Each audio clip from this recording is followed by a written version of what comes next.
Okay, we're back. We're here. We're live. Hi, everybody. How you doing? It's your buddy Uncle Bruce here, live from Calgary, Alberta, Canada. For not too much longer. Soon, I'm going to be live from the UK, London. That is going to be interesting. We're going to see how all this works out. Kind of excited to say the least about all of that. Hoping that the trip will logistically work out so that I can be live with you. It's not a matter of getting up in the middle of the night. That's not the problem. My show over there will start at like 1:30 local time in the afternoon. Perfect. The trick of it is the internet connection. That's going to be the thingy. See how good this is. I'm very excited about that, though. Thank you all for joining me. Today's date, April 25th, 2022, which blows my mind, by the way. I still can't believe I'm saying 2022 because I remember the kerfuffle that we had for a whole year from 1999 to 2000.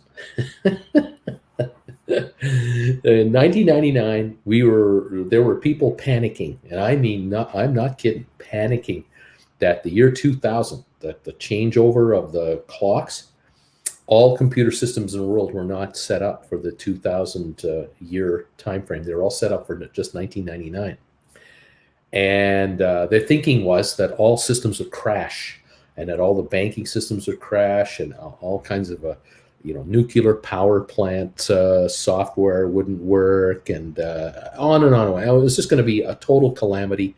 Nuclear missiles would launch automatically because they couldn't, find safeguards with which not to launch. I mean, stupid, ridiculous conspiracy theory stuff that we never thought we'd ever see again. We thought that would be the end of the conspiracy theory because as soon as 2000 showed up, everything was fine. January the 1st, 2000 to January the 2nd, January 3rd, first trading day of the stock markets, everything was fine. And the kids that made the most money in 1999 were software writers and systems analysts, IT professionals. They made a killing that year, setting up systems to guard against the Y2K problem. The Y2K problem. I remember that was 22 years ago. Boy, I was such a young kid back then. That was amazing. Anyway, here we are, 2022, and we're alive and well, sort of. And thank God, all the conspiracy theories are gone. There's none of that anymore, and all the kooks are no longer around. Thank goodness. It's just normal, mature people without any of this nonsense. I'm just so relieved. It's great, isn't it? How you doing? We have a continuation of selling coming in here. We're down 184 on the Dow at the moment. We've been down 250 all morning. We're down 27 on S&P, and we're down, it looks like 84 on the NASDAQ right now. So we got selling pressure coming in here, it would appear. Oil, good news, down 466 a barrel. That's good. We'll take that. We're at 97.41 West Texas. That is fabulous. We're down near $100 a barrel in Brent in Europe. The talk, though, still is, again, the oil, the shills that promote oil. Okay, there are many consultants who've been hired by OPEC and oil and gas companies around the world, whose job it is to keep us on edge about the future of crude. Okay, completely keep us on edge. If you ever watched the movie, I think it's called Syriana. I think it starred. Did it start Matt Damon and our George Clooney? I love George Clooney. I think those two guys were in that movie, if I'm not mistaken. And George Clooney was the sort of CIA guy, and then Matt Damon was he was hired, I think, employed by some OPEC country to advise them how to keep the price of oil up, so that they could enjoy riches beyond belief. because he saw just how lazy we are in the West, North Americans, Europeans, but particularly North Americans. We are lazy, fat, unwilling to change, and love to buy gas for $1.50, $2 a gallon. We just love it. And we love to get into our big fat cars and our big fat trucks. And this movie was made in the early 2000s, if I'm not mistaken. Fascinating show, and they nailed it absolutely perfectly. And this gentleman, this promoter, or this analyst, oil and gas analyst, is trying to show the Mideastern sheiks and guys, and again, he was hired by one as an advisor, and he's trying to indicate to him just how addicted we are to just burning gasoline in our cars. And every government in the West is desperate for the oil royalties. Every state in the US, every province in Canada, the federal governments of our countries, and then in Europe in particular, much more than us. But in Europe and Asia, the taxes on fuel are phenomenal, and they go towards funding the government's budget because it's easier to raise gas prices quietly than try to put through a budget with income tax increases. Are you kidding me? No politician wants to do an income tax increase, but if they can put user fees into bills, like just stuff one in there, like a 2 cent a gallon increase in the refinery cost of gas, you bury it in there somehow, and away you go. It's kind of like how cities and towns charge a hotel tax because they figure, well, the people using hotels are not from here. They're visiting, coming in to visit, especially international cities with international tourists like London, New York, and other cities. Almost all Canadian cities have these hotel taxes that are 8, 10, 12%. Vegas has a hotel tax. It's massive. That pays for all kinds of taxes from people who are not voters. That's the best thing. These people can't vote you out of office. So if I go to London, spend some money on a hotel room in London, the London City Council is not worried about me getting them defeated at the next election. The government of the UK is hardly worried about me becoming a problem at the polls. I'm from out of country, man. So Heathrow has these taxes, the hotels. You pay, and get nothing. Although theoretically you get a secured place that's clean and well run and efficient with subway systems and bus lines and rail, all the socialistic stuff. Fair enough. But every city in North America has hotel taxes now, and these user fees by non-voters is how they're becoming more and more dependent on getting by. Kind of like small town police forces across the US who are now targeting out-of-state cars as they come through their interstates. They're targeting these guys and they're nailing them for a tail light or a tire that looks a little low. They're nailing them with tickets for $200, $250, $400. And if they can do a search in the car, and you're carrying $1,000 on you because you're going to go to Atlantic City, they can just decide that's drug money, that's not gambling money, that's not a good excuse. And they seize that off you and they put that into an account for the county, and then you can try to fight to get your money back. And most people can't afford the thousands in legals to get this money back, and so these towns and communities get this money, hand out bonuses to the police officers as a reward. It's kind of like Robin Hood, stealing from the poor. And away you go. It's just normal new business is how it's done. What could I say? Fun times. Thank God there are no conspiracy theories, though, to worry about, because everything is fine. Everything's level. Everyone's level-headed. We're all adults now, and we all are mature people, and we all good. So there it is. All right. Now, what's going on today in the market? Am I getting you guys riled up? Because you should be riled up here. We're down 212 on the Dow. We lost 1,000 on Friday. We're down 200 more now. We lost on Thursday as well. If I recall, we were up 300 and down 300. So it's gone the wrong way. It's going to keep going the wrong way. Do not fear upside. So Alberto, you're asking about What about the plan for GameStop? What do you think we should be doing? You can write options on GameStop all you want. GameStop is down $4 in the pre-market. So let's see how the market opens up in the first 10, 15 minutes. If there's a dead cat bounce to 138, 140, 142, 145s for this Friday or next Friday, even 140s for next week Friday. Start writing options on GameStop.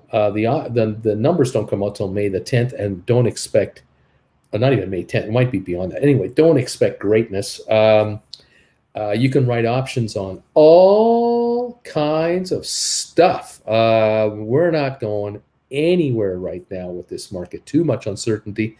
I see GameStop at 135 down 322. I'm looking at other stocks we follow, like Apple. It's at 160.94. If this can get to 162 and 64, write 165s all you want for this Friday, next Friday. I don't care the earnings come out on Thursday. I don't care. That's not going to save this stock because no one gives a crap about the earnings coming up for Apple this Thursday. What people give a crap about is how bad the China problem is for Apple, and it is bad. And it is now coming out slowly but surely as bad. Cisco, 51.24. We're not going anywhere. It goes to 52. Start right 52s, 53s. Tesla, we're down $21 this morning at 984. Looks like Mr. Musk is going to buy Twitter and turn it into a private corporation. The question then is how much of his time will be split between Tesla and Twitter and all that sort of stuff. Because, when you drop $43 billion on something, you kind of pay attention to it for a while. And that might take some of your focus off of your Tesla. We'll see how that goes. And Tesla's having problems in Shanghai with producing cars. ARK Adventures down 54 cents to 51.93, 52.10 ballpark. We're not going anywhere here. So 53s, 54, 55 contracts can be written there all you want. Microsoft down 127, 272.76, 273s to 274s to 275s. Right away, you can write them all. Just write them all. Bed Bath & Beyond, just avoided 16.59. Yuck. Pfizer down 36 cents to 47.78. Writing 50s is probably a really good idea right now. Hewlett Packard down 34 cents, buying this thing up, picking up in the money contracts. You can pick up 25s or 22.50s or something like that, and then write 38s, the right $39 contracts against this thing for 2, 3, 4 weeks out, then buy them back 2, 3 weeks later, a week before they die, something like that, for nice margins. Very nice moves available. I'm watching Carvana today. We're seeing it here at 81.09, down 266. Seen it this morning already down to 80. Carvana is absolutely raising a big ton of money. $2.275 billion on an 8-year junk bond offering. They're also raising $1 billion on a preferred share offering. They're raising another bunch of money on a bunch of common stock. These guys are raising money all around. $80 a share. I think they're going to 75, maybe 70. I think they're going lower. I don't know about today, but they're not going anywhere. They're down 266 to 81.09. If you're thinking of going long Carvana, think again. You don't want to be doing that. There is going to be paper out there like you can't believe. There are 90 million shares, they say, outstanding right now on Carvana. This is about to change big time. Another 15 million going out the door now. That is a dilution of over 18%. Then there's this bond thing, preferred share thing. It just goes on and on and on. I would not be long Carvana. I'd be avoiding this one. So if you're short, you're short. If you're long, I don't like your chances of making money in the short term. Now, it's volatile. It'll be volatile for a couple of weeks now because there's all kinds of speculation going on, and the wonder is, are they going to lose more money? Are they going to be able to turn the corner? What about car sales? The higher interest rates go, and we're noting that obviously interest rates have risen the last little while. This is bad news for companies like Carvana. This is bad news for any outfit that needs customers to borrow money to buy their product. Car buyers, they need to borrow money to buy cars. The good news is a lot of banks that like to lend money for people to buy cars. The problem with that, unfortunately, is that outfits that do the lending are going to have to charge much more money or interest rates to their customers, and so they're going to have to get pickier as to who can qualify for a car loan. And customers, of course, are going to be looking at much higher payments than they thought they were looking at only a year compared to 2 or 3 years ago. Because in 2019-20, you could buy a car for virtually no money down and get rebates. Now you don't get any rebates. You can't get the car you want. You've got to wait on a waiting list to get it. You got to pay 3, 4, 5,000 over sticker in many cases, and you got to pay a higher interest rate. Is any of this working out for any of you guys out there? I can't see it working out. First, gas isn't $1.99 a gallon. It's now $3.50 to $4.50, depending where you live, or more. Inflation is getting worse, so your budget's getting eaten up with other expenses. Interest rates are higher, so your payments are going through the roof for the cars. The cars are still overpriced. Where is this a win for the consumer? I don't see it. And so what are people doing? They're holding off. They're going, well, not everyone is rushing to the dealer to desperately buy a car. As analysts and shills would like you to believe, there are, again, those paid professionals to promote the car business to say, oh, you better get into your dealer right away and just pay whatever they're telling you, because otherwise you're going to wait 6 months to get a new car. Screw you guys. I'll wait 6 months. I'll wait a year. Screw you guys. I'm not going for this. Now, some people say, oh, but Bruce, you're so heartless. What about the mommy and the 2 babies? They need a van. Oh, give me a break. You can get a used vehicle.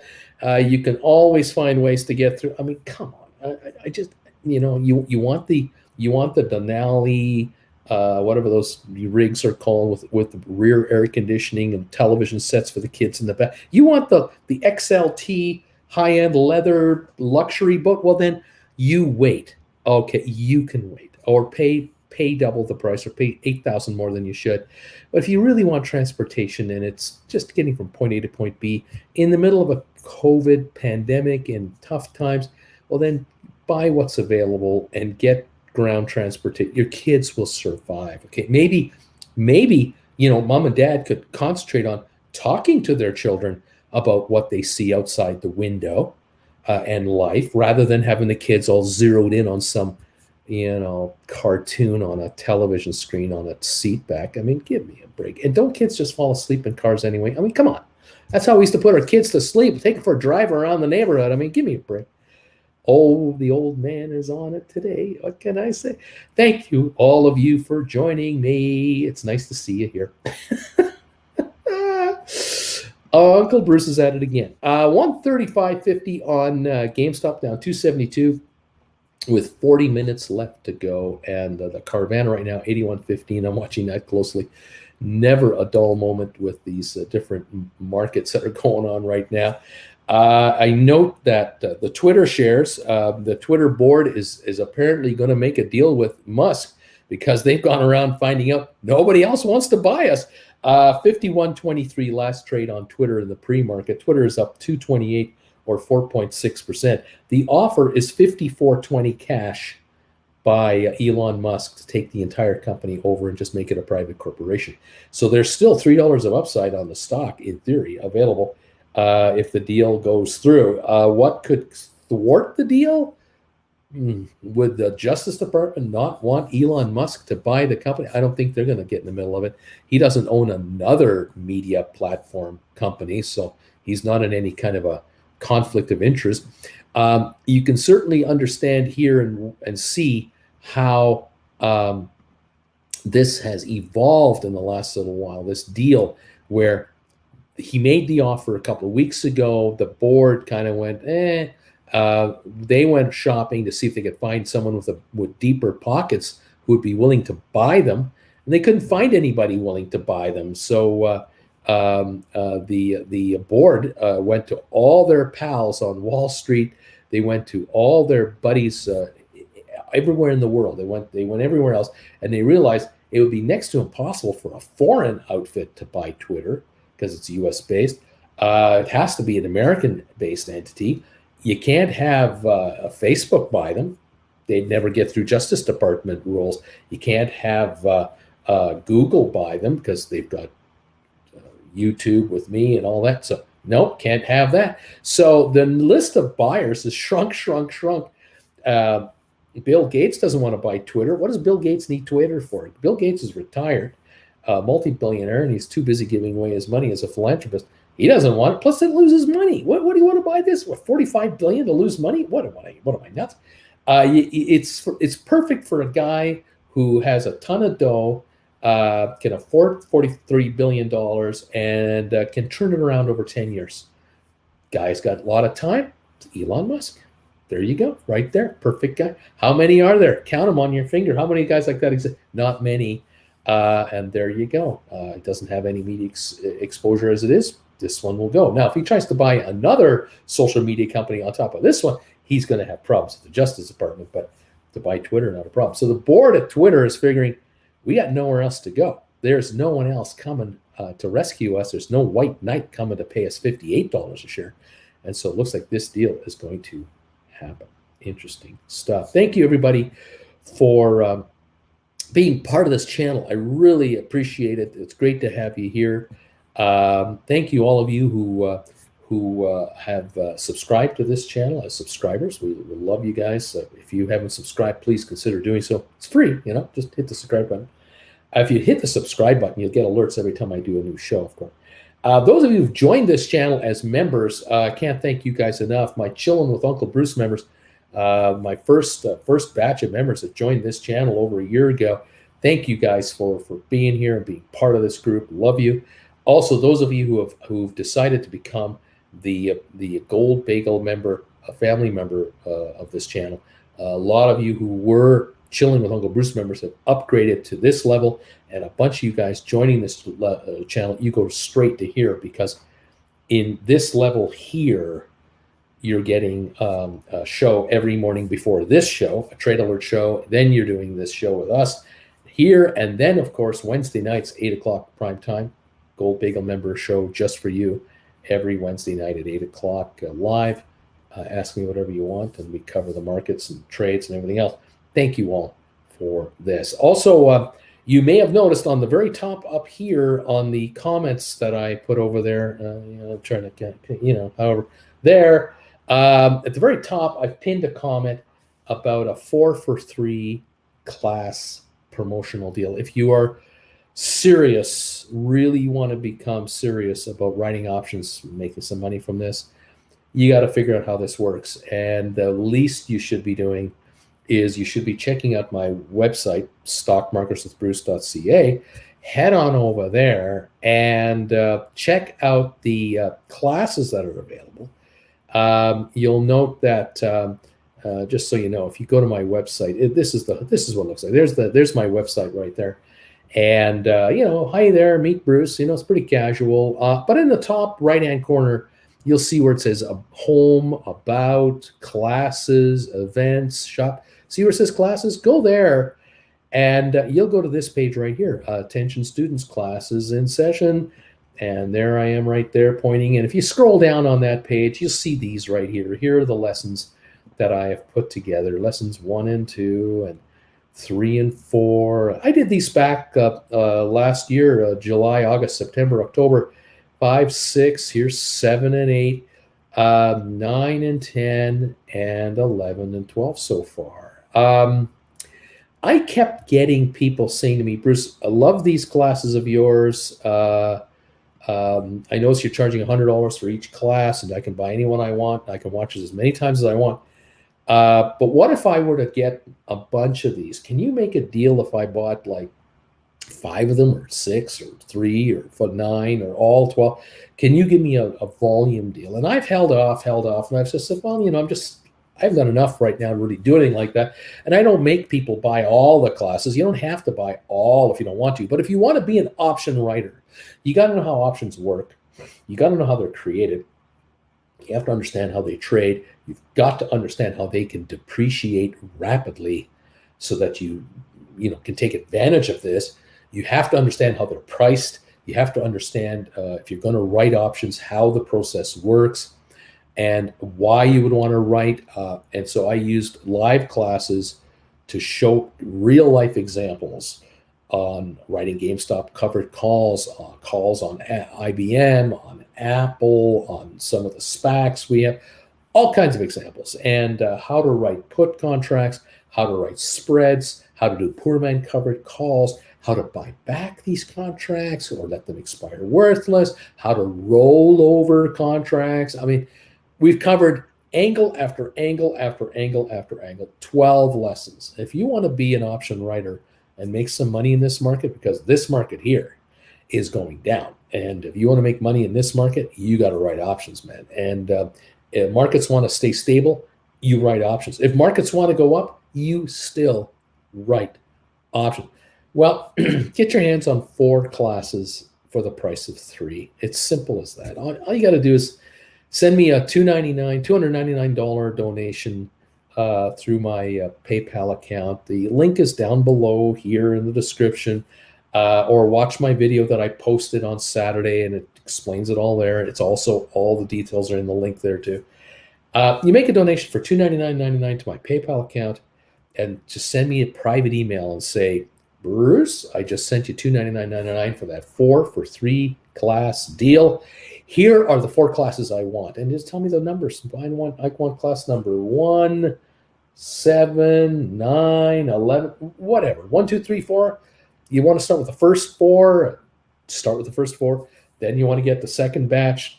Do another batch. You can get all 12 if you want. Just 4, 4, and 4. Anytime you like. You can watch them as many times as you want. I will send you an email with the links to the classes you've chosen. You can watch them at your leisure, and you can learn how to become an option writer. And the number one thing I'm hoping, crossing my fingers, that it'll do for you, and many of you have told me that it's working for you when you watch these classes, I'm trying to have you avoid making mistakes, because some of you out there have been hypnotized by the thought that, oh, I can write options and make all kinds of money in the market. This is great. But you're jumping into the option writing game and you have no idea what the hell you're doing. And this is not good. No. You don't want to be doing that. You really want to go in there as a trained professional with a handle on what's going on. You are an assassin. You're a sniper, and you're in your little perch, and you're picking off deals all over the place, one after the other. And if you hang out with this channel and the gang over here, these members, you'll notice what they're doing. They'll type in here, I just wrote these contracts, or I just bought these contracts back. I wrote this contract on GameStop for $11, and I bought it back for $2. 4 days later, I made $900 profit.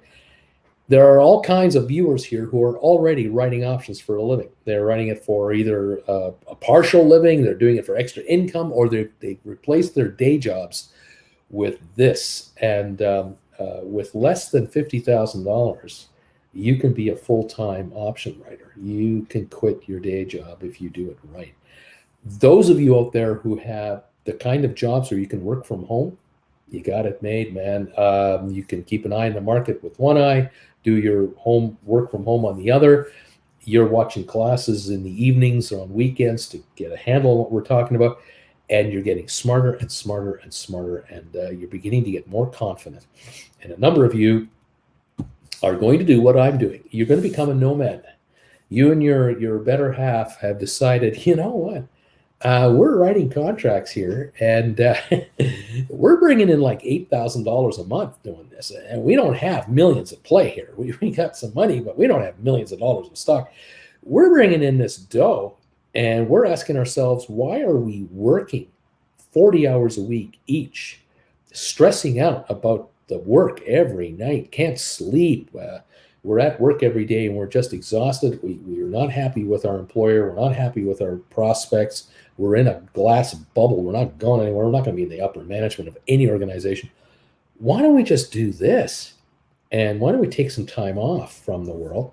And now the travel is opening up again. Why don't we do some traveling? We can trade options on the road as long as we have one of these things with us. We can trade anywhere.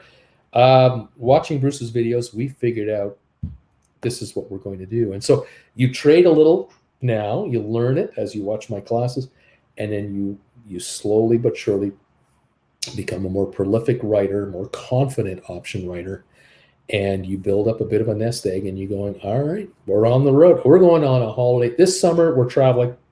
We're going to take the trailer out. We're going to rent an RV. We're going to fly to wherever. We're doing Europe like we've never done before. We're going to take a cruise or two, or whatever. I mean, I don't know what your plans are. Whatever your plans are, it's wide open. And we're writing options at the same time, building it up. If you're serious about a lifestyle change and the idea of saying bye-bye to your boss and getting rid of that day job, I keep referring back to my options classes. If you want to understand what we're talking about here all the time, this stuff, you really want to pick it up, you're going to need to learn a lot of the basics of the options market. And if you've watched my show here, this channel, for the last year, you take a look at what we talked about a year ago, April, versus what we're talking about now, April 2022 versus 2021.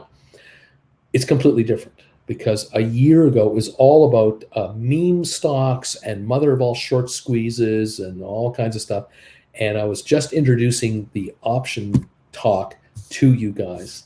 Today, it's a whole different channel.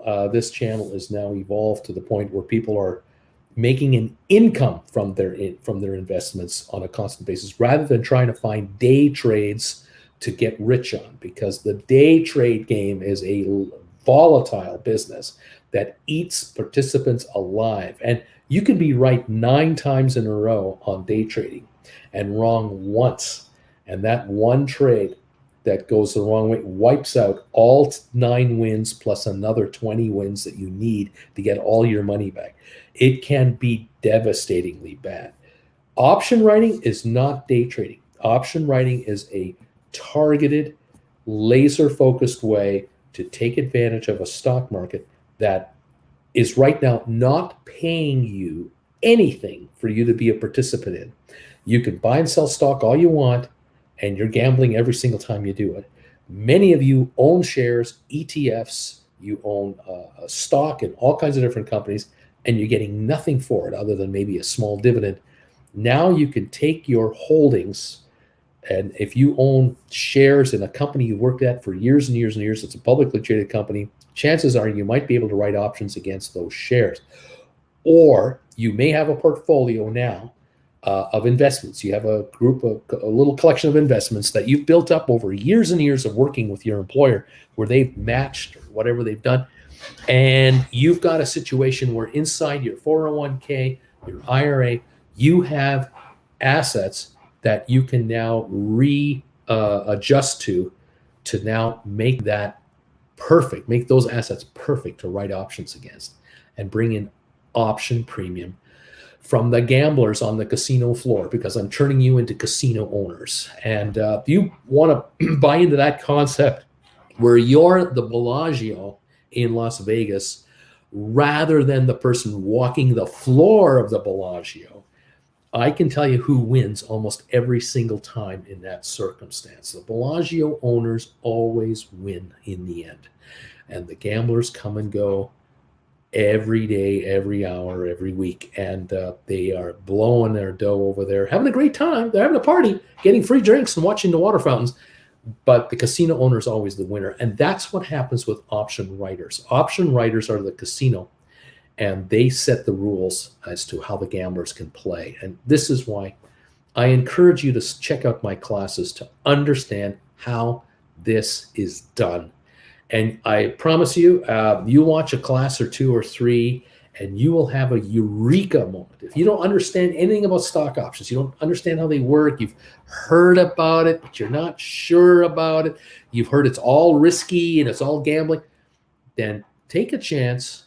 Either buy one class at a time if you want on my website, or take the 4 for 3 deal I'm offering you and put a little investment into your future and say, all right, Bruce, look, I got mortgages. I got a mortgage. I got a car loan. I got student loans. I got credit card debt. I got kids. I have medical expenses.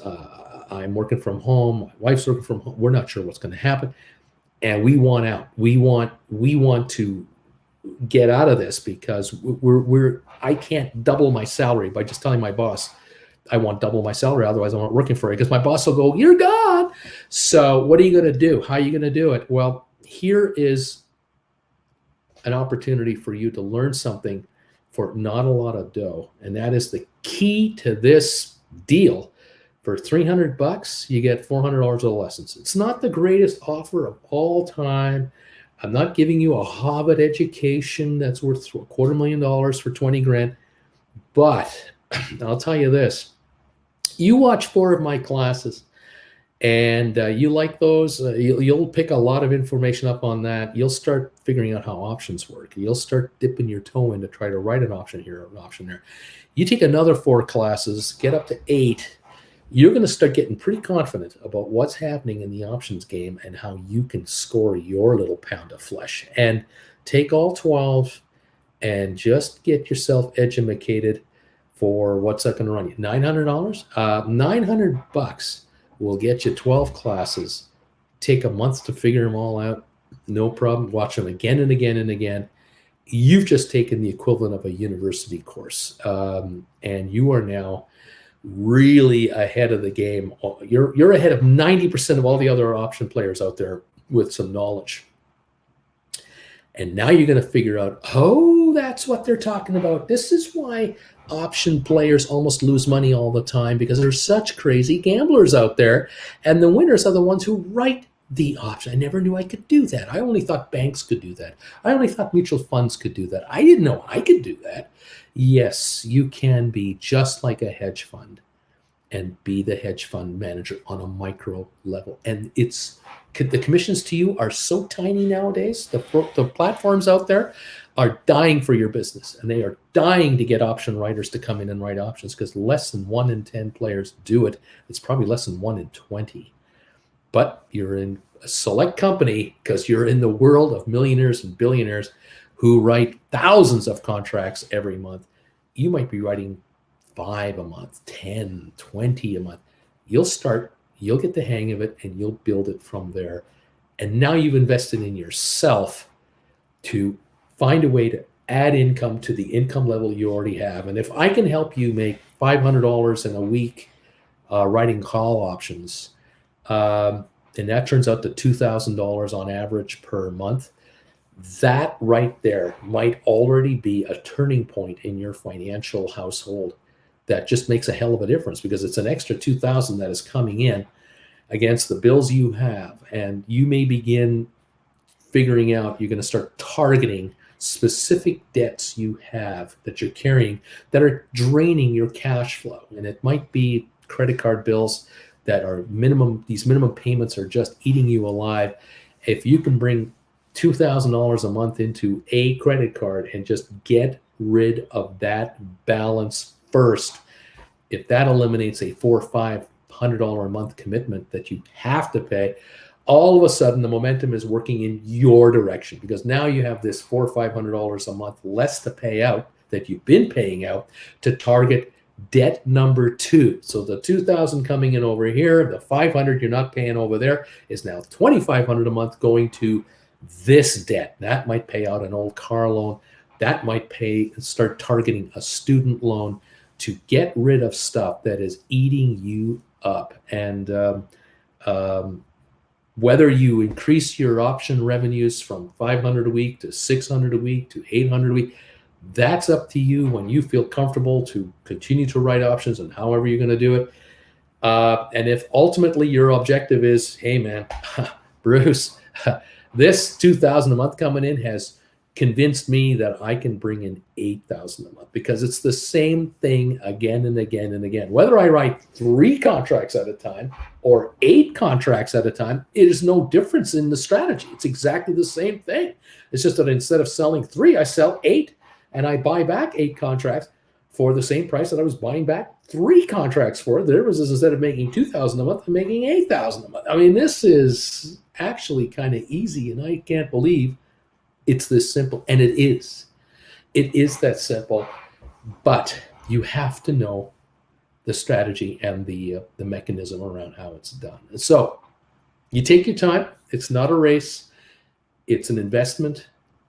Get yourself these deals. It's a limited time offer.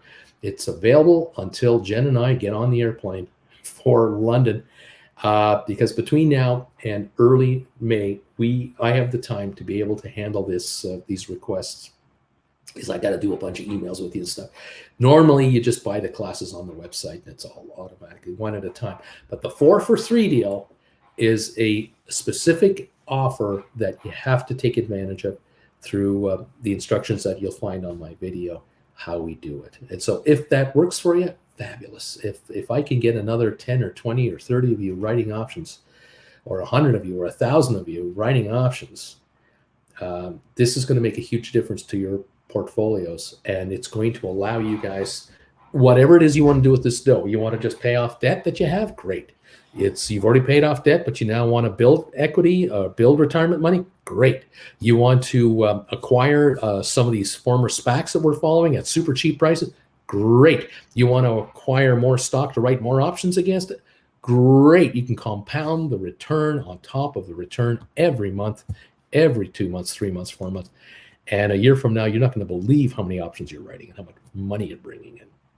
But you gotta start somewhere, and where you start, I say, is just make your move into some of my classes and go from there. That's the most conservative way. It's private. It's just you, and you don't have to talk to any of your relatives about what you're doing. It's just your own little thing. You're hanging out with me here. Great. I know some of you have tried to tell your relatives what you're doing, or you're watching a homeless guy talking to you about writing options, and your relatives going, "Are you out of your mind?" You're not going to get a lot of support on the outside. And this is why 1 in 20, maybe 1 in 20 option players write options. Because 99.9% of people can only think one way. I buy this thing here, and then I sell it over there. I buy low, and I sell high. The problem with that is people don't know what the low is, and they certainly don't know what the high is. And so they buy too high and sell too low, or they buy one price and they see the high and they wait, and it backs off all the way back to what they bought it for, and then it goes lower than what they bought it for, and they're going, this is rigged. I'm not making any money. On options, it's the opposite. You sell an option first, lock in your dough, you get your hands on that money. It's in your account right now, and now you're going to buy that item back later, and you're going to buy it back for less than you sold it for, and keep the change and say, "Thank you, sir. May I have another?" And there is another, and another, and another, and another. Anyway, there it is. Make your move, and if I can be of help, I'm more than happy to do it. Flint Creek Soap Company, welcome back to the channel. I know you've been busy. We've missed you. We've talked about you. We're great. I'm grateful you're here as always. It's nice to see you again. Welcome to the gang. I know we love having you. Chilling with Uncle Bruce member, love it. I'm glad you're back. Excellent. How's that soap going? Hey, I'm back. Exhausted after weekend at a hotelier conference in Cornell. Welcome, welcome, welcome. Fantastic. What else is going on here? What else is happening? Let's see. Yippee-ki-yay. I think it's neat seeing how Uncle Bruce developed a business in the past year. He's making money to sustain him as he travels worldwide. He's no joke, y'all, being an example to follow. And keep in mind, folks, I don't trade stock. I don't trade options. I don't write options. I don't do any transactions like that. I don't have the time to do that and this at the same time. I am live here for 10 to 20 minutes before I do this show, which is 8:30 in the morning Eastern time. Then I do this show for 3 hours. Then I have a few hours off to kind of get a nap, have a bite to eat, and then do my afternoon show, the final hour of the day, plus a little after that, depending on how crazy the market is. Then I have my other channel, Traveling with Bruce, where I'm live 2 shows every Monday night, and I will be now producing videos on the road as I'm traveling. Hello, we're Traveling with Bruce. I'm quite busy with 2 YouTube channels.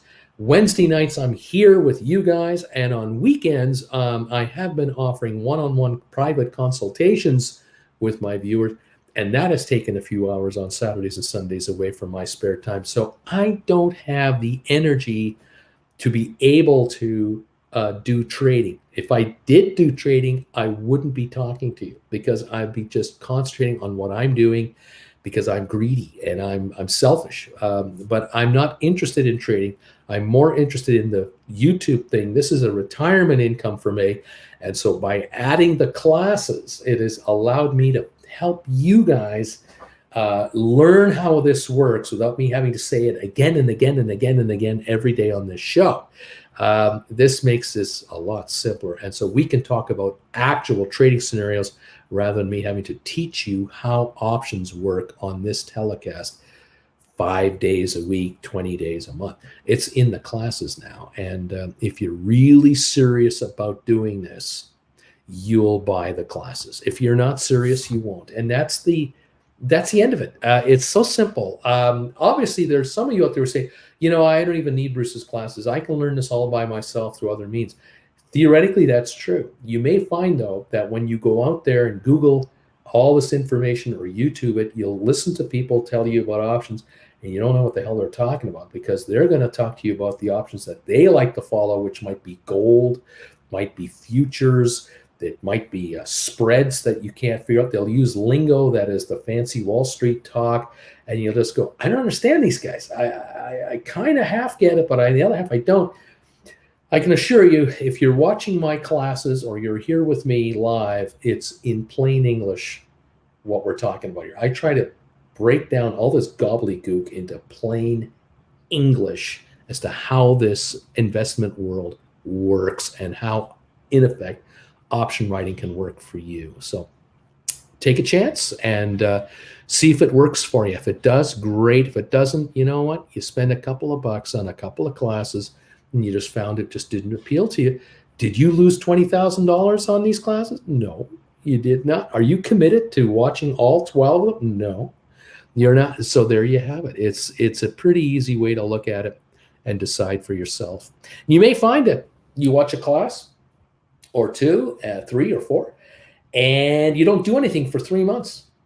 And 3 months later, you watch class number whatever again, and you watch another class, and then you go, oh, okay, I've been watching him off and on since then, and now I watch the classes again, and now I'm ready. This is common. This is not uncommon. This is a lot to take in. I'm trying to show you and teach you about a market that you didn't even know existed in many of the cases that are here. Many of you had no idea how options worked. None. You'd only heard of them, but you had no idea what it meant. Now you're figuring it out, going, oh, this is another entirely different market from the equity market that I'm following. Equities are the buying and selling of stocks, ETFs, and mutual funds. There's the bond market, there's the commodities market, and the currency markets, and the options markets. These are all individual markets unto themselves, and I'm trying to get you into the stock options markets because you're already in the equity market here with me. Now I'm going to bring you into the option market because how one is connected to the other, and there's synergy here, and there's opportunities for you folks who are sitting on assets you had no idea for 4 years, 8 years, 12 years, 17 years, 30 years. You had no idea that the assets you were holding in your investment accounts, your IRAs, your 401ks, could have actually been generating option premium to you for the last 15 years. I'm trying to bring you to the party, pal, and I'm doing it as best I can without overwhelming you about it. But oh my gosh, have so many of you sent me emails going, I had no idea I could do this. I didn't know. No investment advisor ever told me that my $200,000 of blah, blah, blah could have been bringing me $5,000 a month in income. No one ever told me. This is 10 years. I lost $600,000 of income because that moron that my dad's uncle referred me to, or whoever you had as an advisor, wherever, was just a 25-year-old kid who was just trying to get you to bring your money into their brokerage firm to then manage it for you. And they were taking their 2% management fee or more off the top of your value and giving you the rest. And you're supposed to be happy with 2 to 4% returns on your money and then pay tax on it. And you're supposed to be happy with that. Well, they're happy. They're deliriously happy because their firm has used the value of your account to bring in all kinds of additional cash into their house. And they're just nailing you a fee every month and advisory fee every month. And you're having a meeting with these people once a year, maybe. You get a telephone call maybe once a year. You're getting the opportunity to listen in to a conference call that they're doing, or some kind of a podcast that they have, or you're getting emails from time to time about gobbledygook you can't understand. It's time to take this control of these assets and make them work for you. You've got to do it. Who do you think is going to do it for you? There's nobody coming from the outside going, hey, I can help you make $5,000 a month. You're going to go, get out of here. I don't want to talk to you. I don't trust you. I'm afraid to trust anybody with my money. I've spent 20 years building it up. This is why I do these classes, so you can understand just what this is and how it works. Anyway, there it is. The 443 deal is on. If you have any questions about it, just send me a private email. Say, Bruce, I don't quite get it. Can you help explain this to me? Here's my email address. And say, listen, this is what I want to do. If I got this right, whatever. Check out the website here, stocksandwithbruce.ca.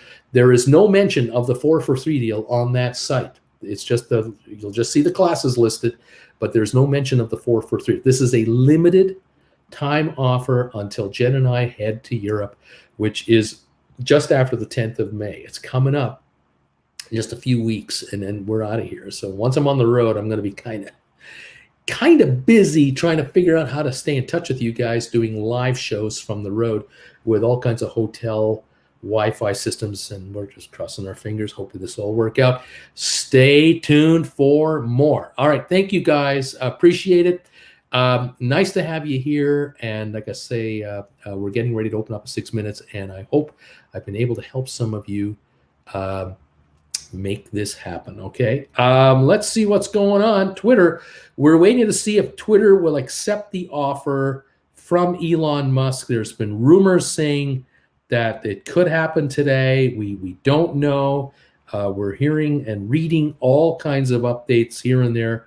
We're waiting to see if the company is going to allow make any kind of an announcement.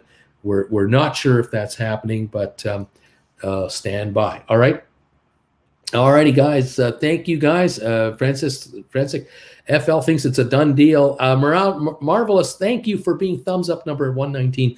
Those of you who are giving us thumbs ups and telling me what number you are, I appreciate this, as you all have to know. Thank you for the thumbs ups. I appreciate it. All right. We are 5 minutes away from opening up this day. Top of the morning, y'all, my fellow simpletons, and good morning, Uncle Bruce.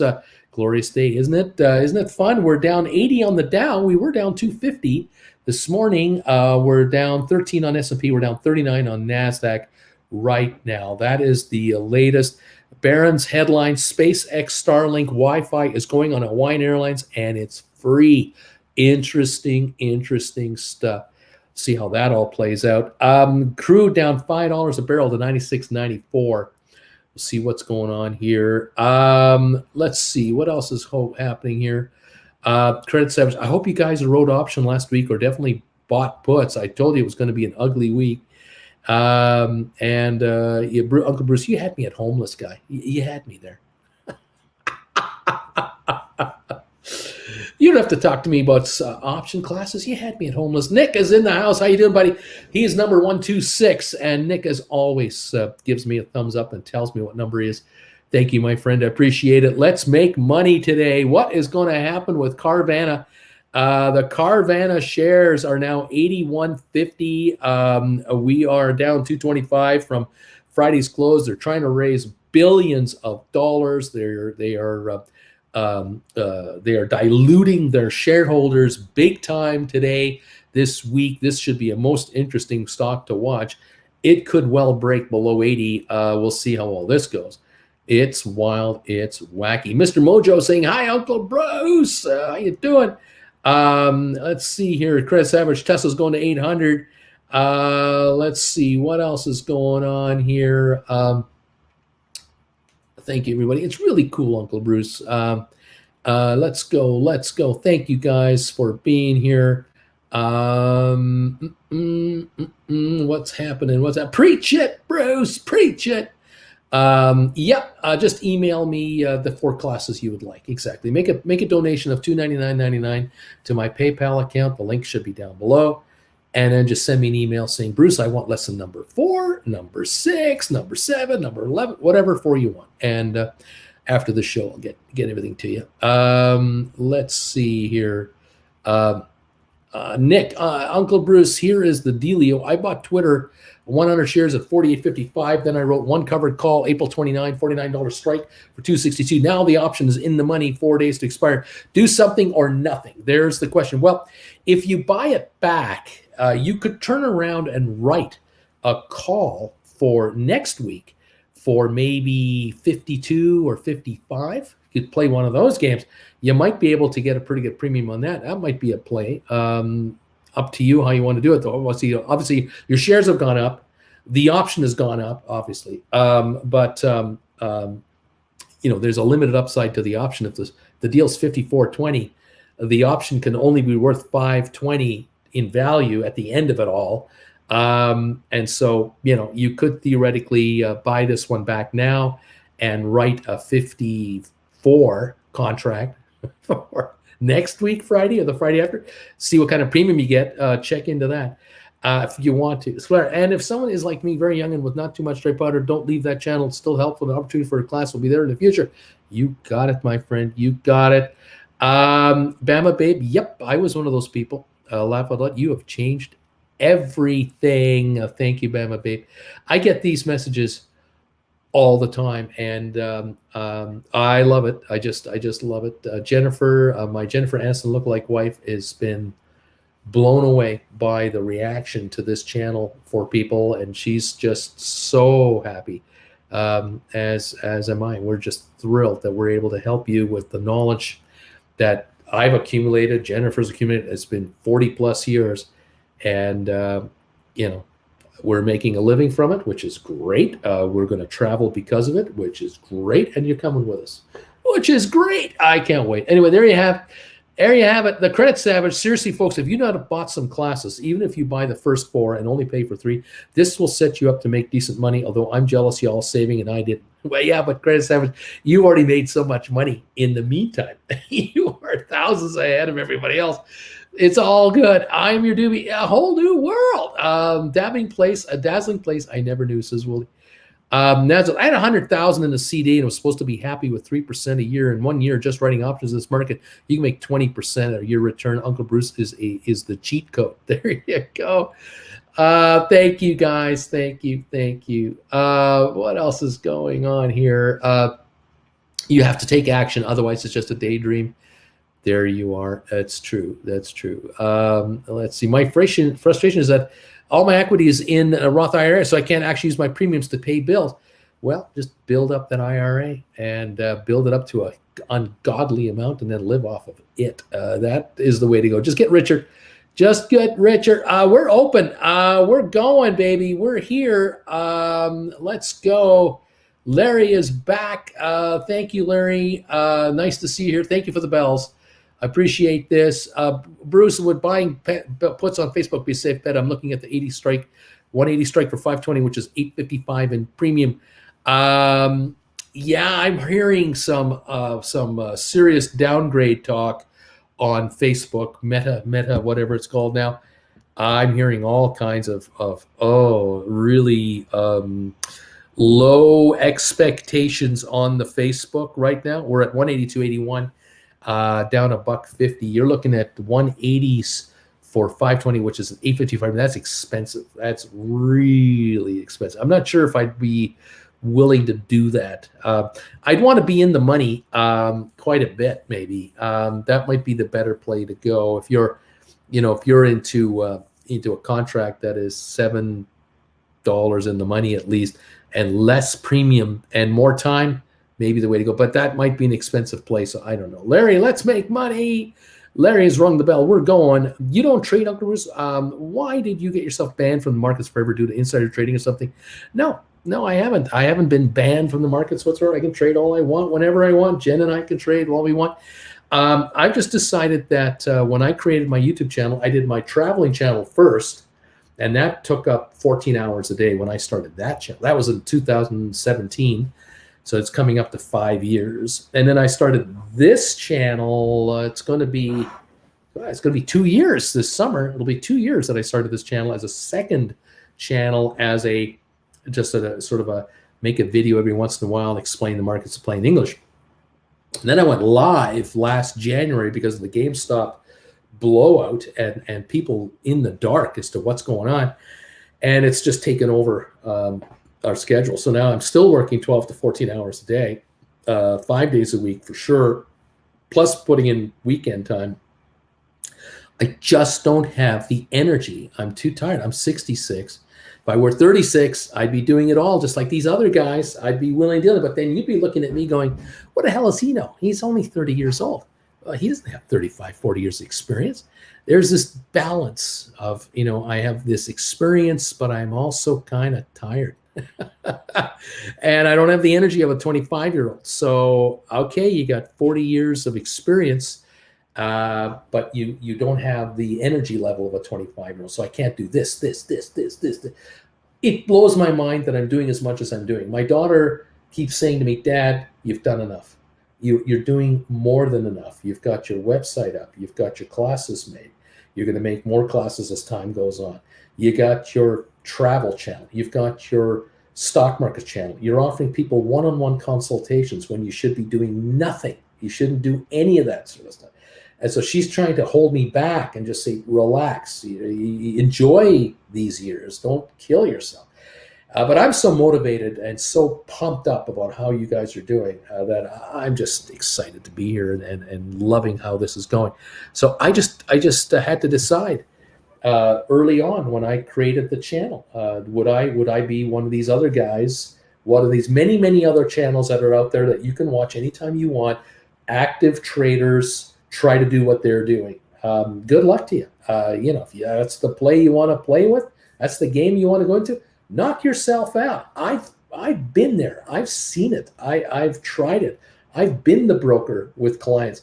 I've been the branch manager with my 25 brokers who had, some of these guys wanted to be day trading guys, and I watched them blow themselves out of the water. I worked with guys who blew themselves out of the water. I used to be a broker in a firm with 50 other guys, and there were 15 of them that were day trading type guys who just wanted the action and the action and the action. And I watched these guys slowly kill themselves. It was unbelievable, the physical wear and tear on their brains and lives and relationships and their clients, and how they were constantly searching for new customers.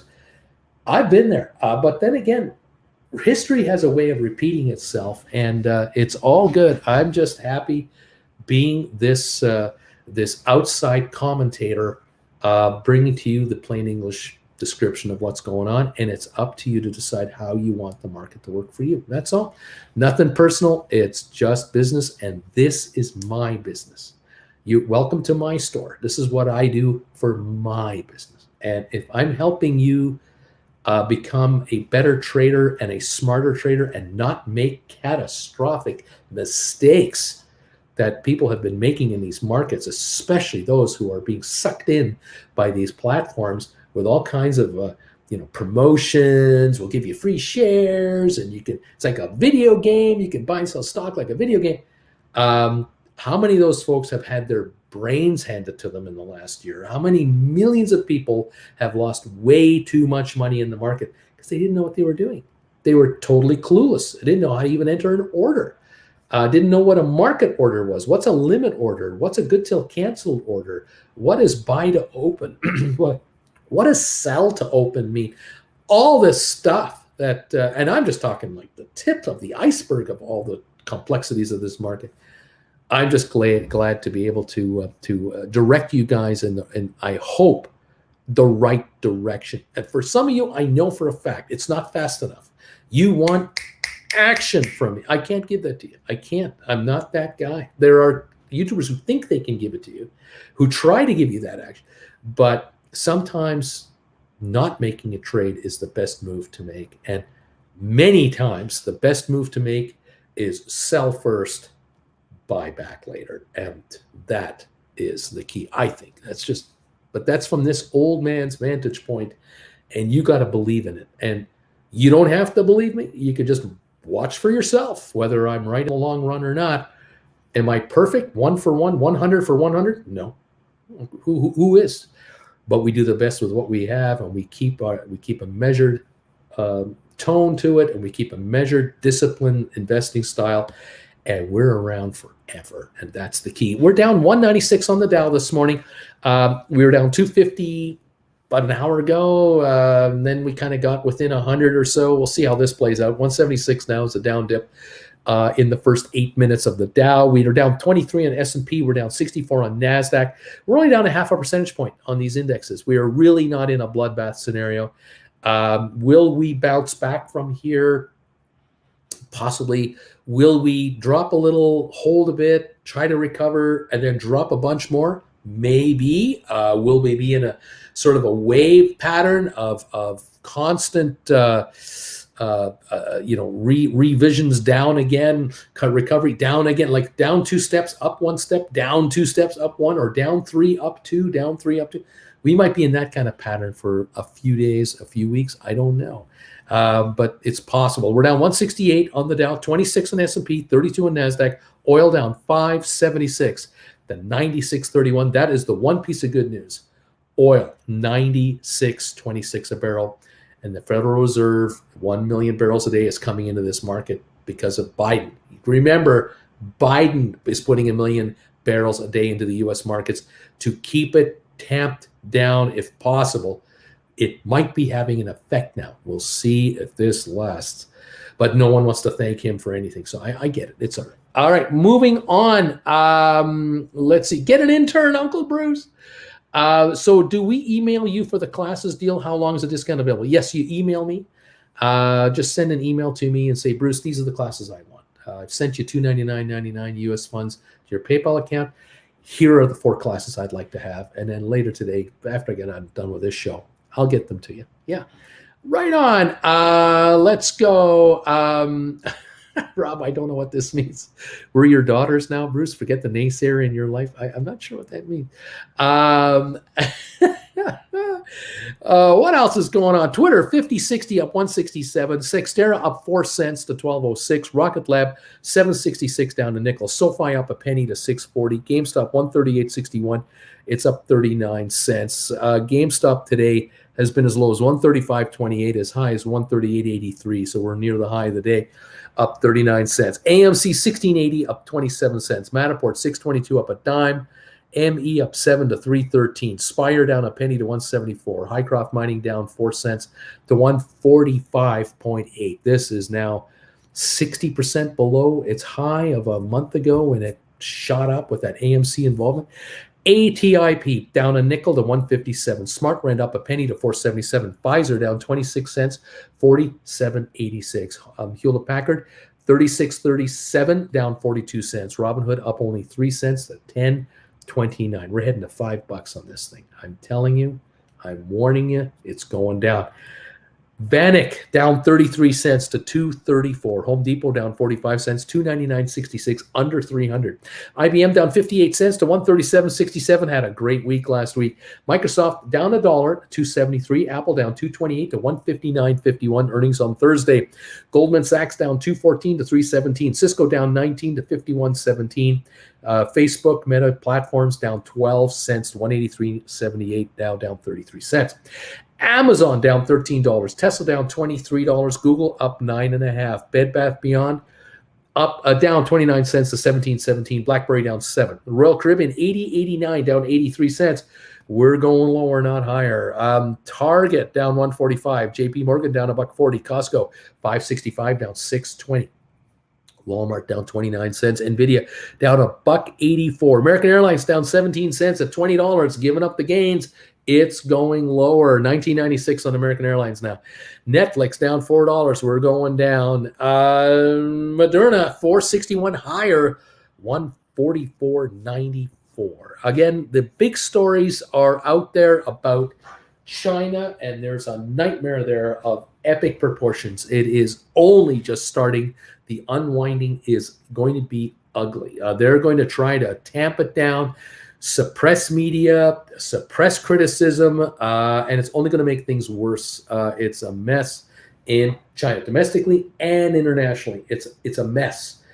Oil is off because of lower demand expectations from China. China won't need as much oil because when you lock up your population and shut down your factories, you don't use as much oil. Go figure. You don't have 1.3 billion people driving anywhere or taking buses, creating electricity for trains. Duh, you're going to use a lot less oil. And this is going to be more than a 1 week issue. This is going to be the rest of the year very, very dicey over there. Interest rates. The Federal Reserve is all convinced that we must raise rates to tamp inflation. The Federal Reserve has got it wrong.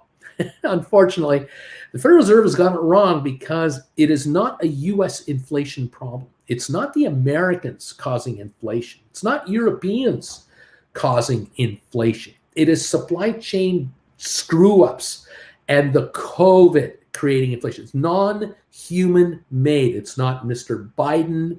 It's not Kamala Harris. It's not the Congress. It's not the Senate. It has nothing to do with a single politician in the Americas, in Canada, in Europe. It has nothing to do with any political nonsense anywhere. It is to do with a non-human enemy that many humans don't believe it even exists, and the logistics are screwed up everywhere. And this is the inflation problem. Unfortunately, the mindset of Federal Reserve people is that they believe that they have the all-knowing power to defeat this by bludgeoning the economy by hammering us with higher interest rates. This is not going to work. What it's going to eventually accomplish, it's going to accomplish a slowdown in the economy, an increase in the unemployment rate. It's going to tamper people from trying to get raises, but it's not going to work because people are not going to supply their services to companies that are insisting that they come back to the office. They're going to become self-employed entrepreneurs, and they're going to get more money than they've ever had before. Simple as that. Oil is high. It needs to be brought down, but I don't know. The only way you're going to bring oil down is if you use less of it. And funny enough, China will use less oil because they've locked up 450, 500 million of their people and going to lock up another couple of 100 million later this week and next week. And that's going to use less oil. And by using less oil, it's sloshing everywhere. It's everywhere, people, and that means the price of it will go lower. Americans and Canadians and Europeans, we have OPEC right where we want them. But what we're not doing is we're not squeezing them like we could be. And all we need to do is use a gallon of gas less a day, and we will crush these guys. You want to crush the Russians economically? Use a gallon less a day of gasoline across the board, and watch Russia collapse under its own weight of its debt and its in-house bribes that they can't keep paying. Read an article this week, amazing, fascinating article about how Saudi Arabia has been clamping down on all of their royalty cousins and uncles and aunts and everything else. The fiefdom of the Saudi Arabia world, run by the king and now being managed by the prince. You know, the guy that chopped that reporter up into pieces and nobody wants to do anything about it. That guy has said to all of his princes, we're cutting back the budget. We're not going to give you guys millions of dollars a month to just splurge any way you want anymore. And he is actually looking for wastage. He's looking for princes, all these royals who've been buying these mega yachts and villas in Europe and ranches in Wyoming and all kinds of places everywhere else in the world.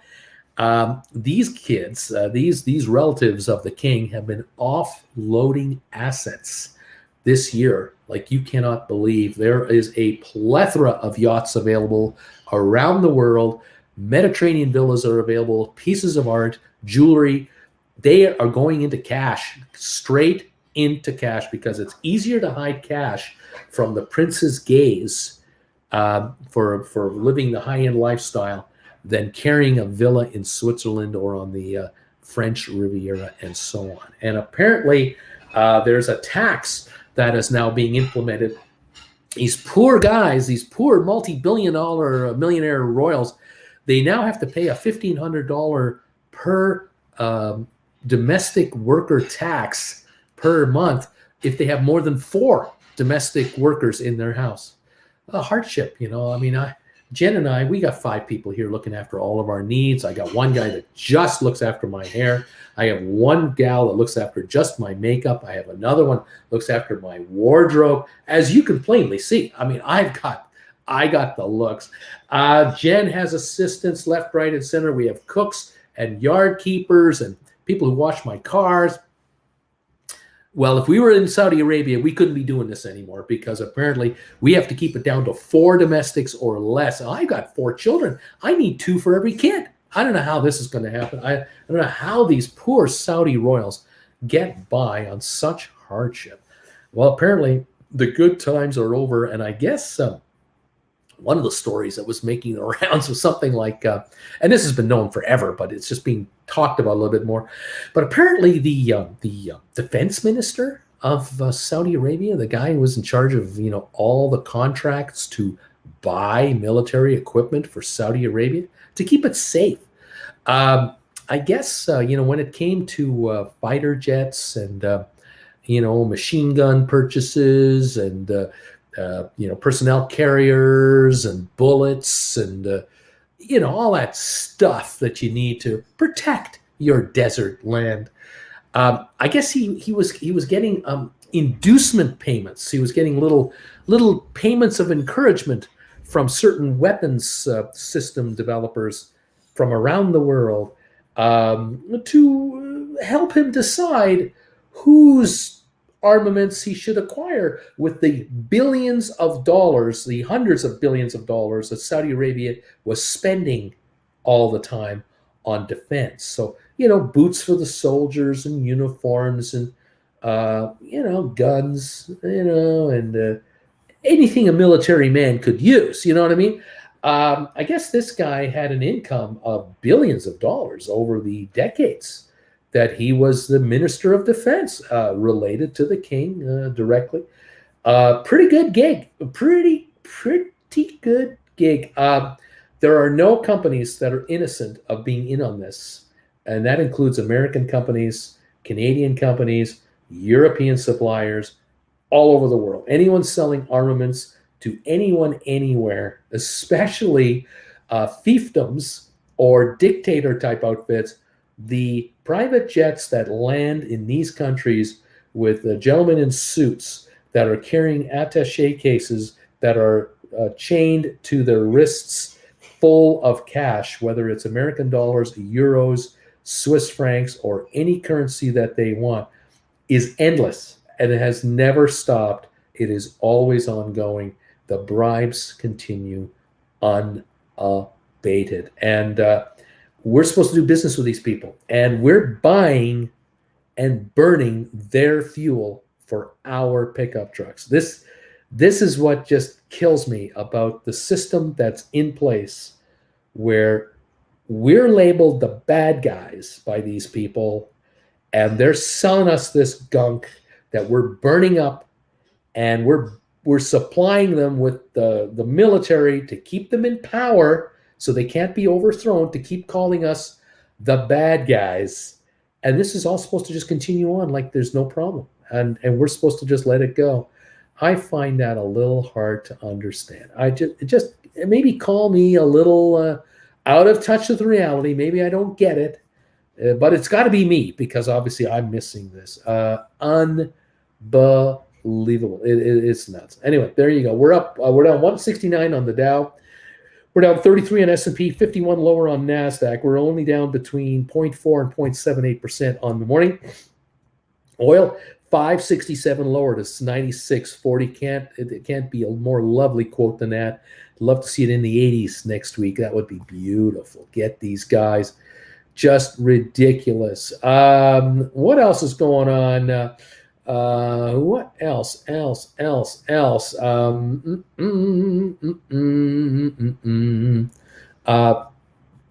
Thank you guys for being here. Appreciate this. I'm just looking at comments. A lot of folks talking to each other, which is fine.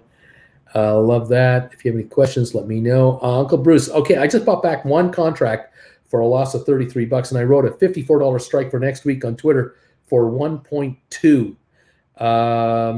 Okay, so you've upped your contract by $500 a contract higher, right? So you lost $33, and then you went. Okay, I know the repositioning is there, which is great. Let's see here. Where else are we at right now? Carvana 77.90 and going lower. Oh, I love this. Let's see. But remember, he cut the Keystone Pipeline. He did, and so did Obama. And then Trump reinstated it, and then it was cut again. And you're right. Well, I'm not arguing with any of that. Not at all. Let's see. What else? Nick, Carvana is tanking on 77. Now, Uncle Bruce, could it go to 65? Again, my friend, I don't know. I was thinking 75 could be the low on this thing. That was just my thought. I see 75.34 as a low already today. So I see that. I gotta say, I don't know if 65 is doable, but pigs get slaughtered. You don't want to be too greedy on it. But boy, I just love seeing these prices come in like this. And you take a profit and sit in the sidelines, let a little rally come in, hit it again, get another profit on a down dip. You take your $3, $4, $5 hits every time. Something wrong with that? No, nothing wrong with it. I love this. Duncan, Spirit TV. Did you watch TV about Sanford and Son? What else going on? Good morning, Duncan. It was a show you mentioned once some days ago. I think it's still on my to-do list. I had like 2 weeks. Let's see. What else is going on here? This guy doing the hair is clearly underpaid. He's a miracle worker. I mean, just to give me the look of that bald look, to give me more of that, that kind of. It's amazing, isn't it? It's hot. It's a hot look. All the gals love it. Oh my. What can I say here? Thank you, everybody. Comments about hairdressers. I love it. I just love how the Monday rants are extra long to make up for the weekend. I just love it. There you go. Welcome one, welcome all. We're down 291 now. We're down 291 on the Dow. We have reversed back down again. So we're coming off here. Twitter is at 50.63, up $1.70. Sextera up a dime at 12.12. Rocket Lab down 17 to 7.54. SoFi at 6.48, up a dime. GameStop 137.04, down $1.18. AMC 16.49, down 3. Matterport 6.07, down 5. ME up 5.5 cents.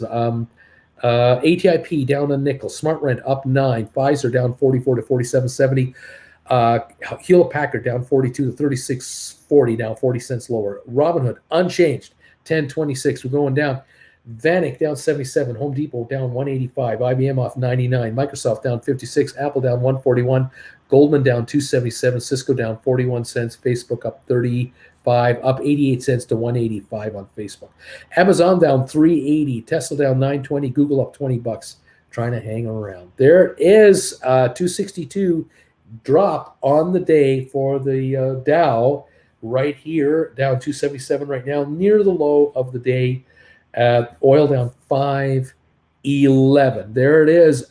U.S. stocks extend sell-off as China's COVID spread adds to federal rate hike worries. There you go. This is it.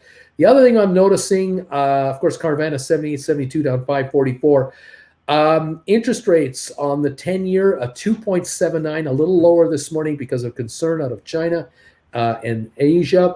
Futures, currencies, the euro getting slashed down to 107.27. And look at the pound, 127.34. The pound was hanging on at 130. It was impregnable, 130. Couldn't go lower than 130.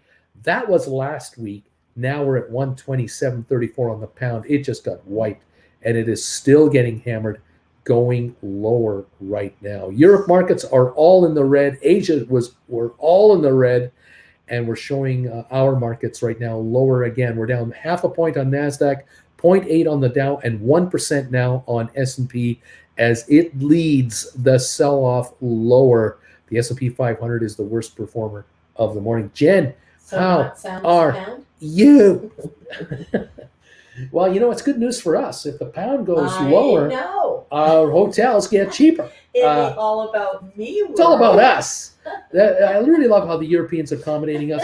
They're dropping their currency to 107, the pound down to 127. If you could drop a That is couple just more. so friendly. It's really nice of you to do So that. friendly. Would help a lot. We do appreciate it. Just to bring the tourists back. Bring us They're kids so back. accommodating.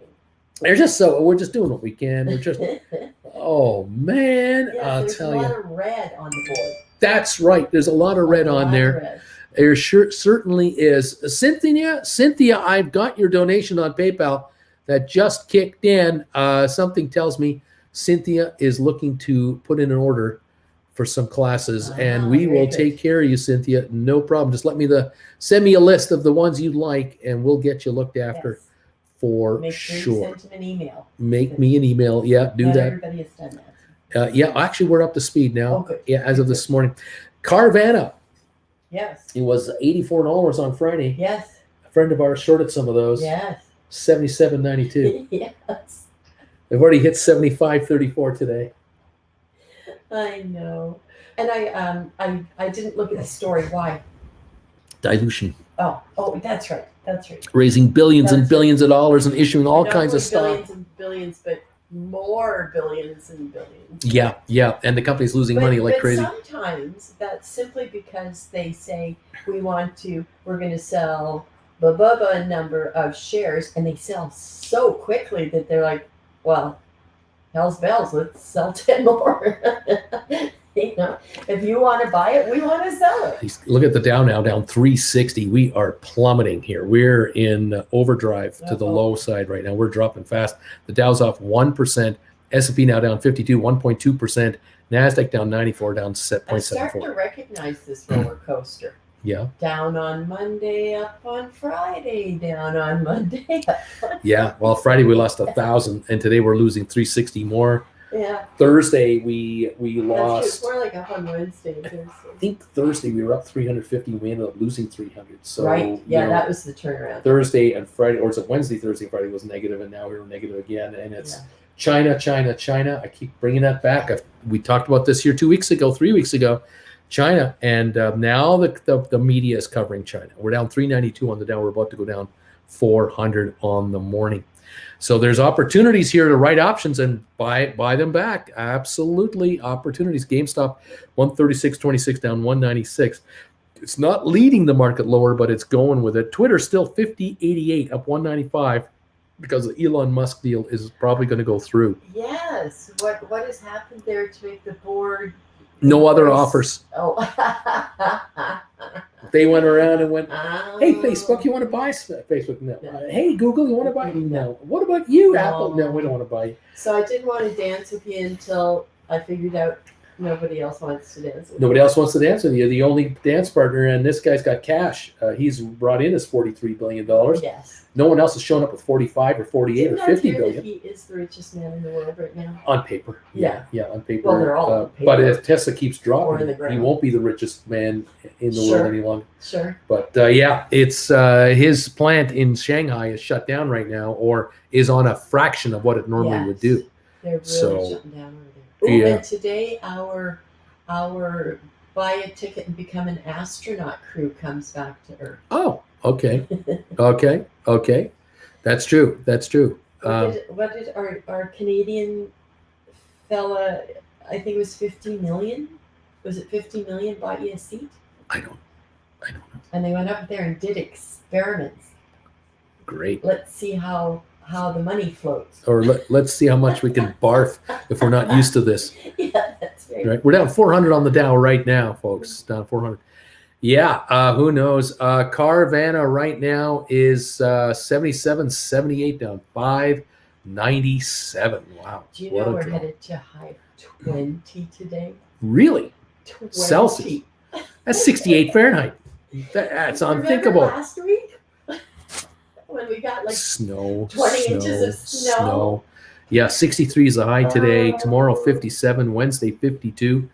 Thursday 54, Friday 48, Saturday 54, Sunday 52. We're going to be in the 50s for a while. At least that sure beats the 20s and the 30s. I'll tell you that. Poor old Manitoba man, and what would it be? Dakota and Minnesota. Dakotas, Minnesota, They're still getting hit, wet. and now flooding. Yeah, of There's course. flooding. Down 410 on the Dow.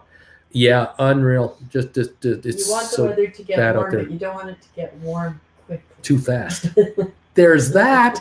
Credit Savage is saying SoFi has opened up margin for investors. This is good news. People are about to start paying margin call fees to SoFi. Let's go. SoFi is going to make a lot of money on that. Yep, they're up 11 cents on right now. 650 on There's a SoFi. reason everybody else does it. It's not their kind nature. FL is saying the pound is worthless. These guys are so screwed, getting double the crunch from both Brexit and pandemic. Yes. See, Yeah. there it is. Yeah, DQ, yeah. Uncle Bruce Cisco is on a steady downtrend. Wait for recovery or write on it. I'd write on it. I'd write on it right now. Duncan, good morning, Jen. Larry Titus. Good morning. Good morning, Jen, from Larry Titus. Oh, good morning. Howdy, Auntie Jen from Yippee-Ki-Yay. Travis, can anyone tell me if Uncle Bruce's classes number 3 and number 4 are on the advanced trading side? I have watched number 2. Any recommendations for other classes? Well, you folks let them know. You let them know what you think about it. People lending these guys money are insane, says FL. How you feeling there, Jen? Duncan wants to know. Nick, I hear it's a deal, Uncle Bruce. If Carvana goes down below 65, I'm paying you for your European motel stay. Oh, Nick. Nick. We're looking at 4 and 5 star hotels. Yeah. Well, let's put it this way. We're dreaming about 4 and 5 star hotels. But anyway, crazy. I'm a pain to take traveling. Well, no, you're not. At our age now, we can't do the Motel 6. Well, no, We can't. we can't really be very far away. No. We need special van. That's right. Yeah. Steve Swain, got your donation on PayPal. Send me the list. You got it, Steve. I got it. It's here. I got it. We Yeah. just hit it. Hit me. Send me an email, buddy. So I am a little early today, but do you feel a need for a bagel? Well, Turn I'm this market thinking. around. I'm thinking cheese whiz today. Oh, Yeah, I'm that's thinking kind of cheese. your Monday go-to now is cheese. What's wrong with that? Nothing. There's nothing wrong with Little that. Okay, stick to your bones, that's right. stiffen up the joints. Little cheese, little cholesterol. A little of everything. A little of everything. A little death on a bagel. What the hey? I can always do that. Okay. Oh, no worries. Whatever. It's not a rush, but Okay. thank you, Miss Jen. But I'm going to do it now because Okay. if I don't, I sit and I Okay. get going and I forget. It's just there. Yeah, I forget. Unless I set the alarm on my phone. She's so difficult. It's unbelievable. Okay. You have to get your haircut. You notice Really? you get like little wings. You going think down? that's a sign right there that I need a haircut? Yeah. Well, I was telling the viewers about how the royal prince of Saudi Arabia has now cut back Yes. the budgets of all the Yes. princes and all that. Hardship. And I thought, well, it's obvious that we too are royals for Saudi Arabia because we have personal assistants that help us with everything. I mean, I have a hair guy, Yes. I got a right. makeup gal, Oh, I have I think a you let wardrobe Virgil on time ago. coordinator. Jen has her coordinators. We got to limit ourselves to 4 domestics in this Oh. house. It's tough. It's hard. I mean, geez, this is a full-time job. Just this, Yeah. they hate it when I touch it, because they go, don't touch it. I spend hours fixing it for you. It's not easy. And then you put your glasses on and everything goes to pot. Well, then that happens, Otherwise, I could just see a blurry image of myself over there. I think I'm on the screen over there. Hi, everyone. Oh, this Yeah. past weekend, again, local news that everybody wants to know. We had our first Comic-Con in 2 years. Yes. And Calgary always has a big one. It's a big one. It's a big deal. We're supposed to and- have a parade on Thursday. Oh, yeah. They canceled it. Yeah. Snow. It was really crappy. 60 out now. Snow on Thursday. Yeah. And it's over. It was over for the weekend. It's all done now. Everyone's gone home. But it was, as many people who want to buy a ticket, come on down. And, Yeah. and it was open. And Big it was- success. We had the Hobbits, and we had Brendan Fraser, and we had other people that come in for signings. And it Other was people. everybody dressed up wherever you go places and see Thor. Thor. And Vikings and Hobbits galore. Yeah, There you go. it's fun. It's all good. It's all good. All that cosplay, it's fun. It's all good times. Yeah. It's all good times. Okay, I'm going. Thank you, Miss So Jen. that's just a sign that the world is opening up. It's opening When up. the Vikings come back to Calgary. When the Vikings come back to town, we're back to normal. You know, Because those Vikings, you know how they are. They wear swords and go Vikings crazy. versus Cowboys. They go. That's true. Vikings versus Cowboys. Oh my gosh. Oh my gosh. Okay. H. Gregory, active covered calls on Apple, IBM, GameStop, AMC. I'm loving the red today. Uncle Bruce, I'm loving this. John Anderson, good morning, Jen. Happy Monday, everybody. Seth saying, who has any plans for cruises in July? Splair, that kind of news eToro don't want to show me. Could this be a conflict of interest? So no hostels for you guys? Like Jen will take the upper bunk, maybe, oh man, Cindy, Uncle Bruce, I don't have the money, but could I get a Goldman Sachs January 2024 155 strike for about $16,600? Surprising, only a couple $100 more than the January 2023. I wonder why so close. Yeah, it's it just shows you that there's no time premium on deep in the money calls. There just isn't anything like that. Uncle Bruce is so Twitter is up almost 2%, right? However, the cover calls I sold for $6 that I was underwater in are like $3 less today. So I bought back, buy where there are cover calls down to a stock's up expiring. Yeah, probably because of that cap, the cap on the offer. There's no anticipated upside from here beyond 54.20, and maybe that's the problem. Duncan, listen to the music in the Hindley Street Country Club. Might be a Doobie Brother. Nick, well, at least I'll contribute some towards the $5. I appreciate that, my friend. All contributions are gratefully accepted, my friend. Splair, forgotten to ask again, is there news because of the Amsterdam topic? Is there news? Nothing really new yet. I will probably next week announce potential get-togethers. So we're going to find out. We'll take a temperature of meet and greet possibilities for London, Amsterdam, possibly Zurich. We'll see. We'll let you know. Should be this coming week coming up. Not this week, but next week. As we get closer, we'll know our final dates and where we're going to be exactly and all this. Just looked at Carvana balance sheet. So sick. This thing is basically walking dead, losing money and no assets when considering the mountains of debt. Price to book is close to 100. Why the face? 78.52. I'm amazed that it even holds these levels, but I figured 75 would be a super steal. But man, oh man, I don't know. 78.22 on this thing.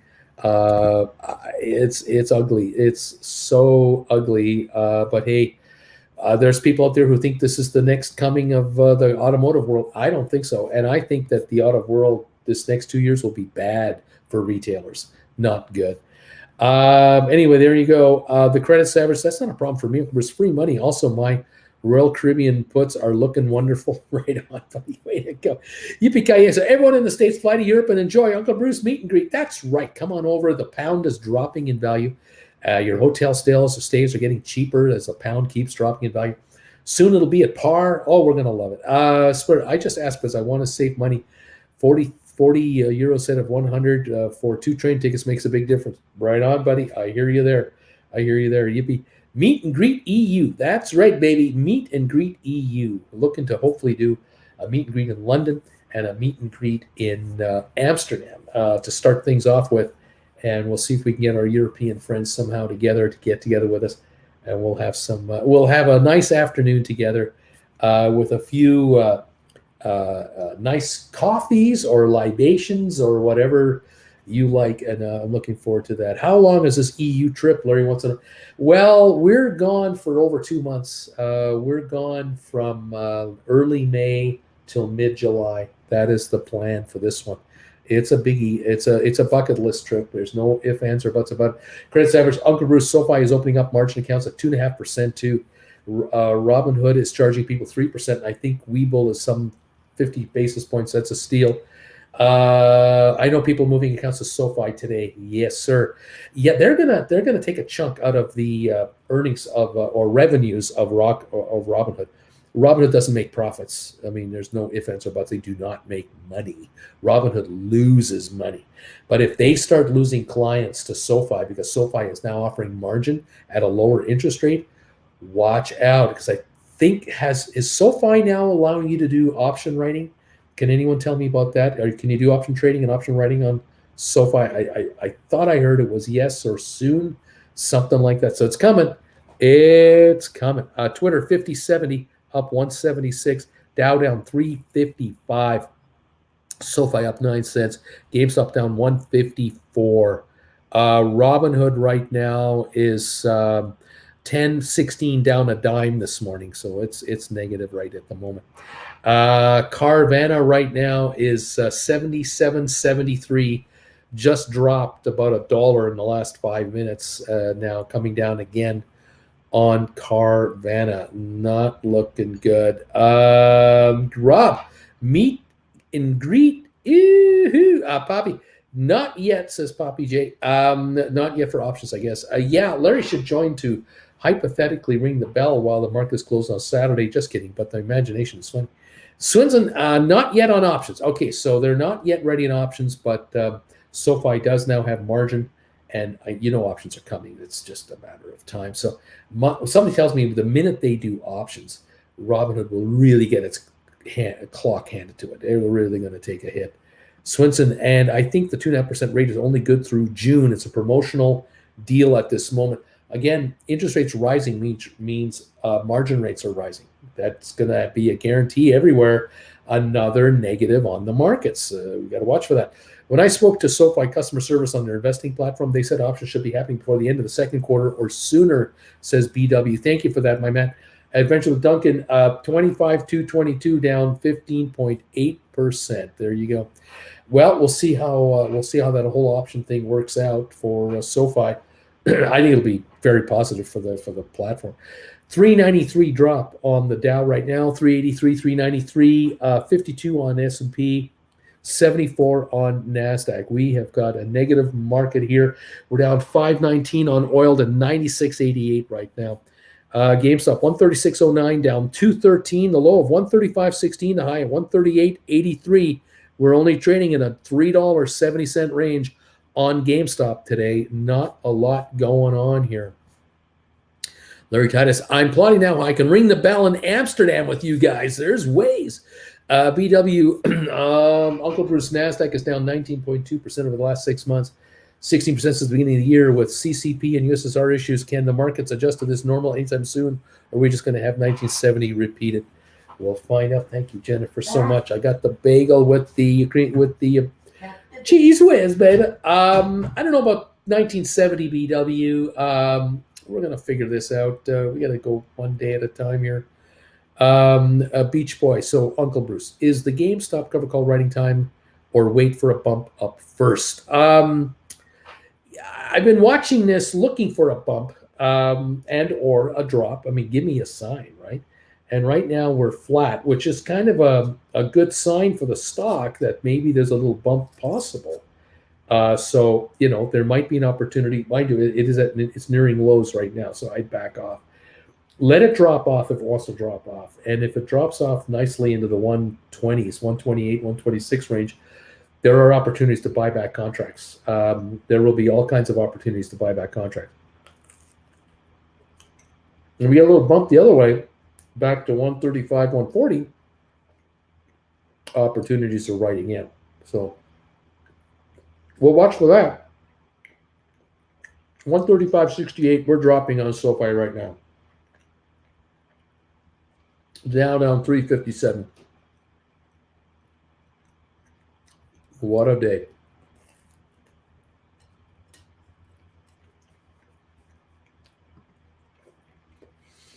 Carvana 77.19, dropping again. Okay.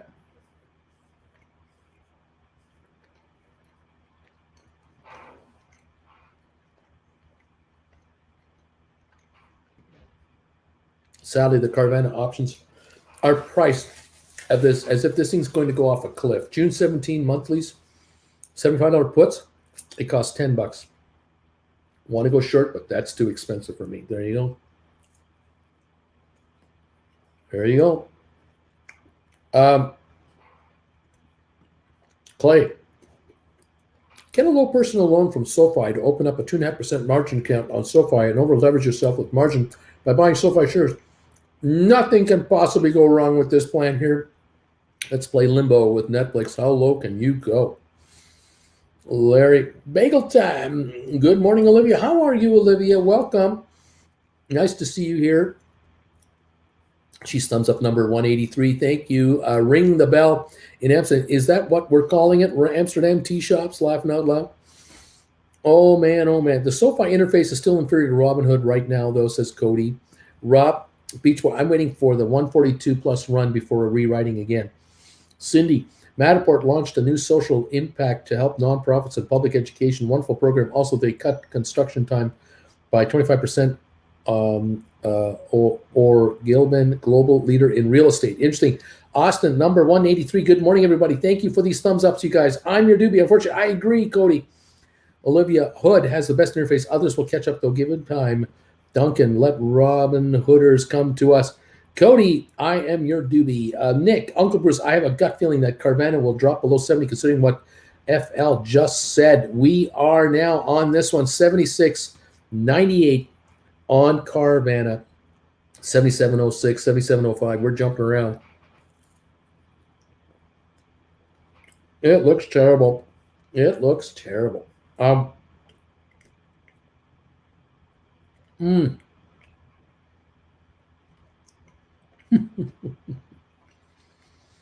Olivia saying that Fidelity has improved their interface. It's much better now. Bama Babe, Coca-Cola beat their earnings. They did. How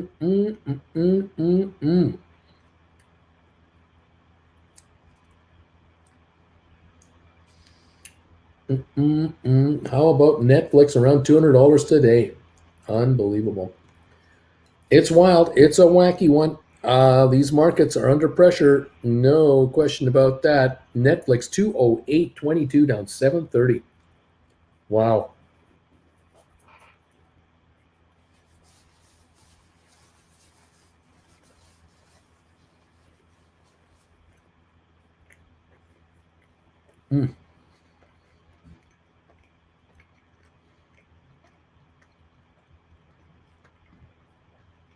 Netflix can't, NASDAQ can't decide. Should it follow the Dow? The Dow's down 1%. NASDAQ down 0.5 point at the moment. But NASDAQ has taken a hit, bigger hit so far. Oil, 96.42 down 565. And Starbucks has been cut to $86 from 105 at UBS. UBS is thinking a $20 haircut now on Starbucks might be in order. Wow. I'll tell you. Unbelievable.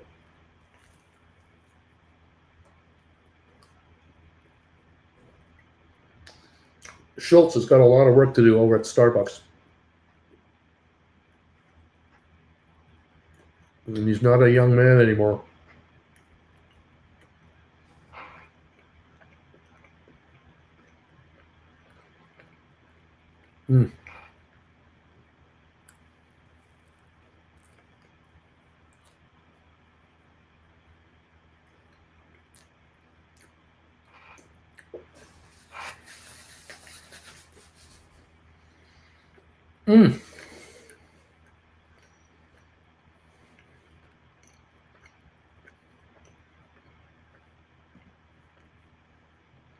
Cody, what do you think is going to happen? What do you think is going to get the big earnings week, Bruce? What's going to happen here?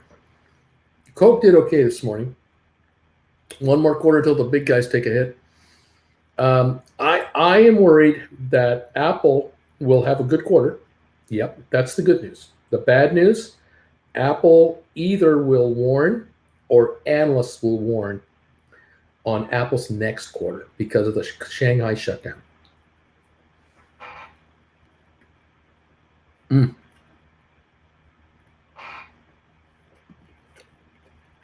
Netflix can no longer be a FANG stock, or can it? Bama Babe wants to know.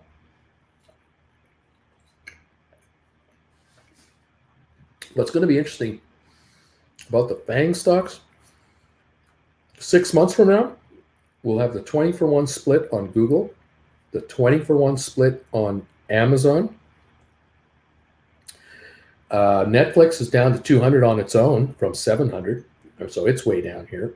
And so all these stocks are going to be 100 to 200 a share.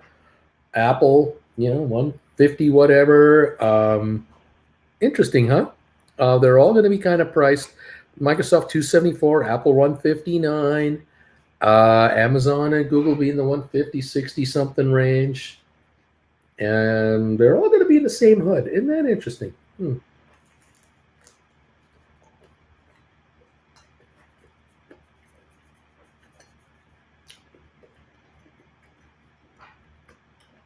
Lots of opportunity to write options on the fangs. Oh, that's coming. That's going to be beautiful.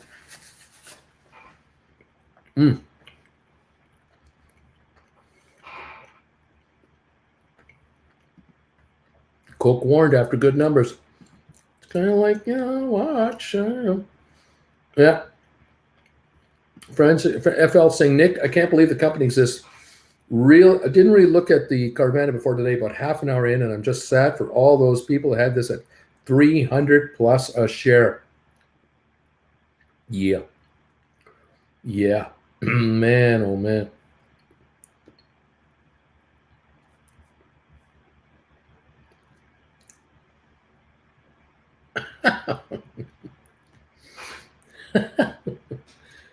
Oh man.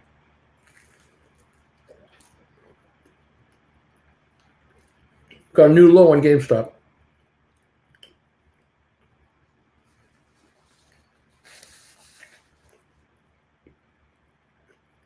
Touched 134.29 on GameStop. We're at 134.69, down 350 now.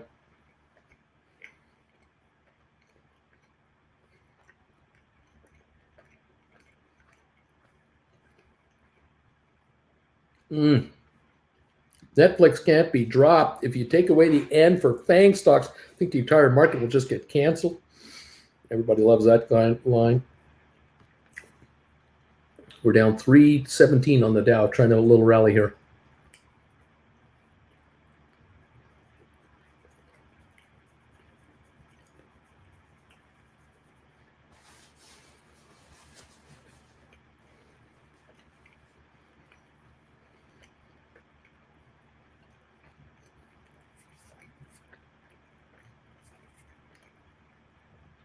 Twitter holding 50.79. So far, up 9, 648. GameStop now 135.47, down 275. AMC little rally, up 11, trying to hang around. Matterport up 3, ME up 6.5, Spire down 4, ATIP down 4.5, SmartRent up 13 cents, Pfizer down 61, Compact Computer, Hewlett Packard, HPQ up 3 cents. It's recovered.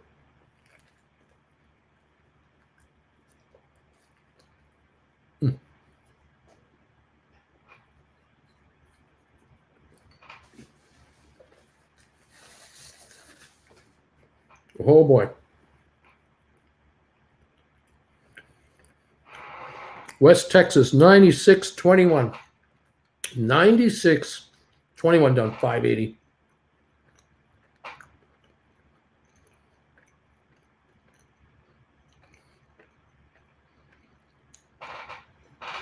Man, oh man.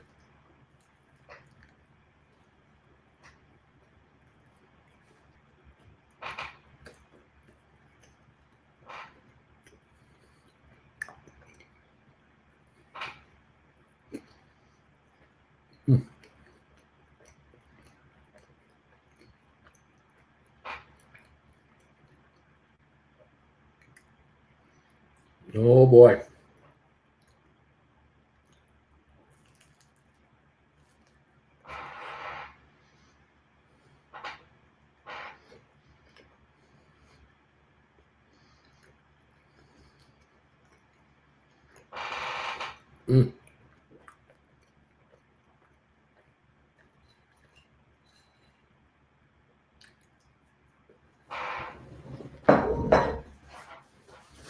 Okay. Oh, that bagel was great.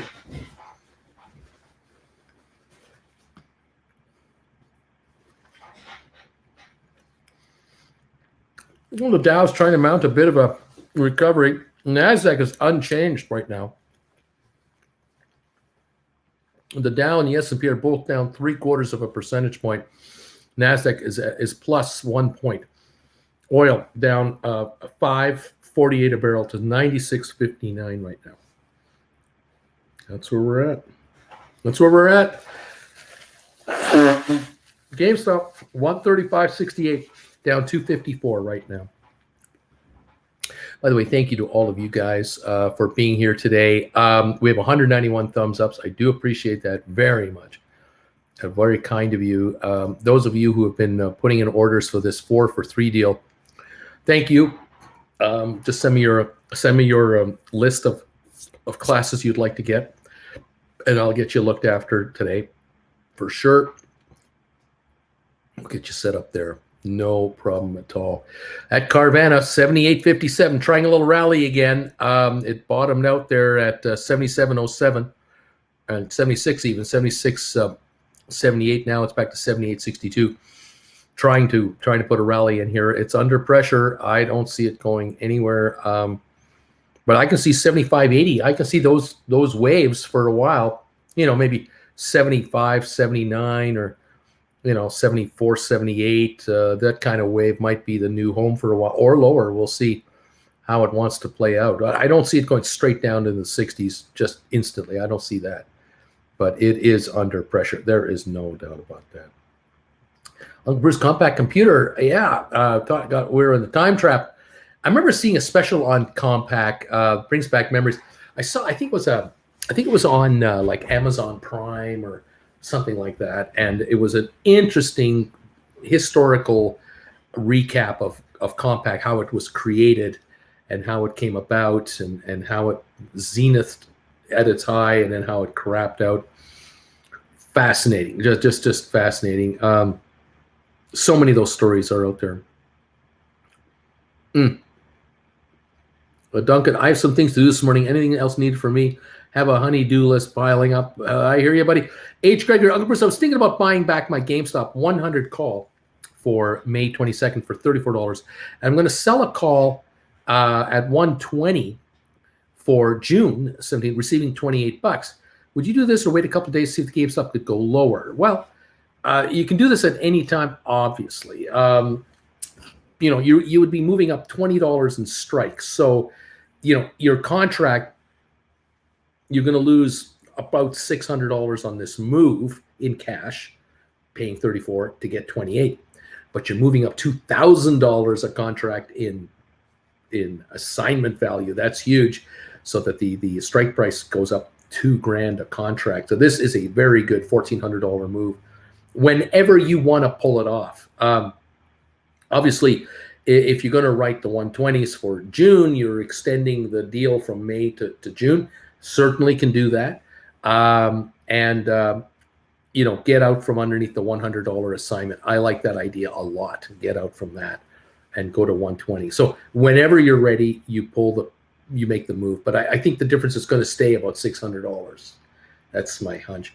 But you know what? A 120 for 28, that's a 148 deal on that stock. You write a 120 GameStop and get 28 for it. You're offering your stock for now 148 instead of 134. Well, not that you got $34 when you wrote your 100, but you would still be taken out at 148 if you were assigned, and that is $12 more. There is $12 about of book value, of time value to shrink, which is money in your pocket, right? Obviously. And if the shares want to reach 128 a share in the next couple of weeks or tomorrow or whatever, that $28 contract will drop, obviously, dramatically. And that's what you want. Absolutely. You're a winner either way. But I like the move up, $20 move up in strike price. I like it a lot. Alberta finally landed my 10 Google shares. I'm ready. Let's go. Right on. Caravan up 67.60, almost half a decade. There you go. Okay. Thank you all again for being here. Appreciate this. Watching a lot of flow. GameStop right now 137.15. A little recovery from the low here of 134.29. Is it a dead cat bounce? We'll find out. We'll see how serious this really is. But rollovers can be done whenever you're comfortable. But I like moving up $20 strike price a lot. I really do. H. Gregory, way to go, buddy. Okay. 233 down dip on the Dow right now. Twitter at 50.87 up 194. Cyxtera 1223 up 21. Rocket Lab is green now, or up 9 cents on Rocket Lab to 780. We're 12 cents green on SoFi, 652. The SoFi volume 10.2 million, very light. Low of the day 623. We're now at 651 on SoFi. Interesting move there today. AMC 1687 up 35. Matterport up 11 to 622. ME up 11.5, 317.5. Spire down 3 cents. ATIP down 2. SmartRent up 18 to 494. Pfizer still down 68 to 47.45. Hewlett Packard down a penny to 36.76. Robinhood up 3 cents. Vanik up 274. Home Depot down 177 to 298.34. IBM down 188 to 136.37. Microsoft up 374, 277.76. Apple down 26 cents to 161.53. Goldman down 357. Cisco down 24. Facebook up 270. Amazon up 17. Tesla up 250. Google up 62.96. Bed Bath Beyond down 26. BlackBerry down a penny. Royal Caribbean down 4 to 81.68 a share. All right, let's see. 249 down dip on the Dow. We might be backing up just a little bit here. We'll see how this plays out. Let's see. Who's ready to move to Florida, says Duncan. Nick, it's about 7:30 PST by 10:30 PST. The direction will be decided, I guess, on Carvana. Let's see what's going on. And Carvana right now is 79.06. Trying a little recovery. The high of the day for Carvana, 80.99 today. That's been its best level today. Right now, 79.06. Okay. There we are. That is the dealio here. We'll see if we have a little recovery or another pullback. How will this market react? Is this a little mini intraday dead cat bounce with another slump coming? The NASDAQ is up 61 points, half a percentage point. So it's recovered, a little. But the other two markets are not really following all the way. The Dow is down 194 now, about 200 points. NASDAQ, S&P down 20. And so the Dow is still off about 0.6 a percentage of 1%. S&P down almost half a percentage point. Oil 578 lower at 96.29. Let's see what's going on. DoorDash has been given an equal weight rating by Morgan Stanley with a target price of $100 a share on DoorDash. DoorDash is trading at 92.25 right now. The 52-week high and low on DoorDash, high of 257, low of $74. Yuck is what I have to say about that.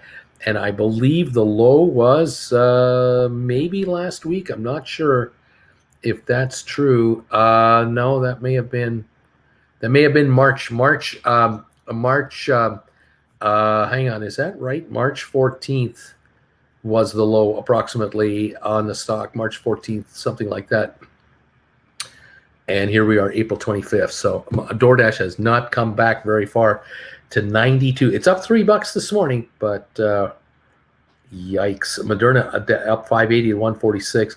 Intel at 46.83 up 29. Coinbase 135 up 392. Coinbase high of the year 368. Trading at 135. Low of 129. It's right near its lows. Yuck. Boeing down $2 to 174.88. We're not going anywhere there. What else going on? Airbnb 158 a share. The 2-week high 212, low of 129. A lot closer to the low of the year on Airbnb right now. Yeah, a lot of pressure here on these disruptor stocks. 199 down dip on the Dow at the moment. Twitter at 50.97 up 204, hanging on, hanging around. The thinking is that announcement might happen today on Twitter. Well, we'll see. Rocket Lab up 9, SoFi up 12, GameStop up 12 cents to 138.34. A little recovery so far on GameStop from the low of 134, but that's only a $4 run up. We get this all the time. This is hardly an endorsement of a great move. We may get another wave lower. We'll see. Maybe we won't. It's hanging around. 16.98 on AMC, up 46 cents. This could be a dead cat bounce on AMC. I just don't know for sure. Volume 7.9 million. That is not looking good at all for AMC. The volume is really bad. GameStop volume today, 448,000. Yikes. Very light. Not great. All right. There you go. That's where we're at right here. What's going on? Bama Babe, Google up $66. She said, Google up 66. I've got it at, I got Google right now up 66.24. I've got Amazon up $17. Tesla down $2.55 a share right now. That's what it's showing. All right. Watching a lot of stuff. Down 220 on the Dow. Just lost 30 points on the Dow. Still sell-off still continuing, they say, because of China concerns, and that will not go away no matter what. Interest rates moderate. China's still a problem. Oil is going down in price. China's still a problem. This China thing is a mess. Rob, GameStop, May 6, 145 is currently going for 6 to 690 bid ask. Gonna stink offer for 12. Let's get a nice run here. Let's go. There you go, buddy. Well, wants to give you a run. Take a run. Take the money at the top end and see if they give it to you. The Golden Bagels sack at 8% a year ago.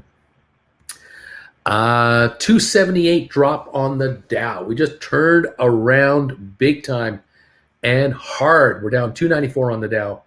A real run here, a real drop kicking in right now. Down 294 on the Dow right now as this market just took a dip lower. GameStop is negative 53 to 137.69 now. Down 292 on the Dow Jones. We're down 27 on S&P. We're only up 54 on NASDAQ. It's backing up quickly right here. Carvana, 79.39, just took a dip. It broke 80. It got to 80.10. Now 79.39, just lost 70 cents. Now 79.61. Carvana really backing up. The Dow down 307. The Dow's off 307 now. We're definitely going red here. In a hurry. GameStop 137.30 down 92 cents. It's coming into some red right now. A very interesting change there. Very interesting change. Pfizer down 68. Hewlett Packard down 22. Robinhood down a penny. Home Depot down 288. IBM down 224. Apple down 85. Goldman's down 540 now. Cisco down 33. We got red coming in here. Google's still showing a $65 gain at 24.57, but it did back off $5 in the last minute or two, so it's giving up a bit of ground there too. Down 330 now on the Dow. That is another quick negative turnaround. The low for the Dow is 33,386. We're at 33,477. We're 90 points away from the low of the day. We had just gotten as close as 33,614. We just dropped 120 points in a real hurry to now be a lot closer to the low of the day than the high, it would appear. Interesting on the Dow, down 312 right now. These gyrations are coming through here bit by bit. Down 81 now on GameStop. 79.15 on Carvana, dropping again. 78.80 on Carvana. It is definitely dropping off here from that 80.10 print it just managed to get. That's $1.30 in less than 10 minutes on Carvana here as it is backing up. Okay, there you go, kids. That's what's happening. Lots of interesting stuff. ME up 12. Whoop, whoop. There you go. The only good thing about this China thing is there won't be as many Christmas decorations in German supermarkets. That'll be kind of nice. Well, there you go. I think the Costco stores will have quite a bit less, as will Target and Walmart, but that will hit sales. That's not good for business. People love buying this stuff. We're down 350 on the Dow. More negative coming in. More negative selling coming in right now on the Dow. 64% drop on GameStop right now. 137.58 it looks like, and the Carvana is 78.87 right now, backing off right at the moment. Okay. My goal is to end every day in the green, as the great Vin Diesel proclaimed. Ask any racer, any real racer. It doesn't matter if you win by an inch or a mile. Winning is winning. Well, there you go. There's deep thoughts by Jack Handy and Vin Diesel. Thank you very much. Very, very nice to know. We're down 82 cents on GameStop now, 137.40. The Dow down 360. Still dropping off. Approaching, getting closer to the low of the day. We are now 64 points away from the low of the day on the Dow. It's quickly heading that direction, it would appear. Down 353 to 360 points, it seems. Okay. Twitter backed up a little bit at 50.36, up 144. The low of the day on Twitter, 50.24. We're at 50.36.37 right now on 47 million shares at the moment. Still no announcement on the Twitter deal. 344 drop on the Dow. 38 point drop on S&P. That went off. Both the Dow and the S&P are now down 0.9 and 1 point each, 1 percentage point. NASDAQ only up 15. Was up 65 a few minutes ago, so only up 15 points. It's backing up too. All right. Yeah. Okay. I'm pretty sure everybody's goals end up in the green. Dave the Mac guy says. You would think that, wouldn't we? We'd all be thinking we'd like to be up every day. Yeah, I would think so. Yeah. Kind of like being up. 79 cent drop on GameStop, 137.43 right now. Bit of pressure there. Dow still down 326. A little pause in the action. Man, are you happy with a 0.6% gain versus a 6% gain? Let me think about that. That's a good question. Deep question there. Love these. Anyway, there you go. Okay. 199 thumbs ups have now come in here. Thank you guys for these thumbs ups today. We're going to break 200 here any moment. I appreciate it. Going to push for 250 thumbs ups. Fabulous stuff. And SoFi holding 11-cent gain to 650. Rocket Lab up 6 to 777. Twitter 50.48. GameStop down 37 cents between that and 137.85 and 138 or so. So we're jumping around a little bit here. Over on our on Carvana, $78.55, about $1.60 lower than 15 minutes ago when it touched 80.10 for a moment. 78.45 on Carvana. More negative moves coming on the stock at the moment. Into that Carvana stock. Okay. Let's see. Thank you all. GameStop 137.75 or so, down 47 cents. AMC backing up 16.75, up 23. It's backing up now. SoFi up 7, Rocket Lab up 5, Sexter up 23, Twitter 50.47, Dow down 278. Matterport still up 9, ME up a dime at 316. ME, Aspire down 3.5, Hycroft Mining down 7.5 to 142.5 cents. ATIP 158 a share, down 4 cents on ATIP. Smart Rent up 15 to 491 at the moment. watching these stocks. Goldman's still down 477. And we're looking at Google at $58 gain, was up 65 or so. There you go. There it is. Mixed bag here today. A lot of volatility today. Tons to be expected after a big day like Friday and the follow through in Asia and Europe today. Not good. Interest rate worries, inflation worries, China worries, logistics. This inflation thing that we had started on us 6-8 months ago will continue for another 6 months at least, with China in the pickle it's in. It's a problem, and this is going to be a problem for the Federal Reserve, the Central Bank of Europe, Bank of England, Bank of Canada. All these bankers are going to be struggling with what to do with our interest rates because of inflation. But we can't control this inflation with just interest rates. We can only harm the economy with higher rates. Do we really want to do that? Is that really the wise thing to do? How are we going to play this thing? And this is unprecedented territory. Low unemployment, great demand, and lack of supply is not an inflation problem of traditional inflation problems. It's a supply issue. I don't know. Good morning from Stephen Jacobson. Hey there, Steve. FL, I picked up a set of those $75 puts on Carvana because I believe in Nick, mostly because I believe, and a little because it spiked at 80 and hit my bid. They took me out. That's why I did it. They took me out, those guys. I may believe in Nick and the philosophy, but the bottom line is they took me out. I offered a stake bid, a stake offer, and they gave it to me. I'm going to take that money and say thank you. I'll take that deal. Duncan, hey, good morning, Stephen. Glad to see you here. Malo, I'm only happy with a 100% gain. Has never happened, therefore I'm always grumpy. Good morning, Shark, says Duncan. That's why I enjoy those 0.06% gains. Yeah, okay, because I feel like getting away with something. There you go. Oh, my. Just pardon me one moment.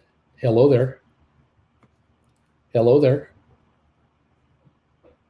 Somebody isn't there. I thought somebody would be there. Nobody's there. That was a call from Germany, a relative that probably isn't aware I'm live. About to tell him I'm live. Go watch me. Anyway, we'll see if that phone rings again. What can I say?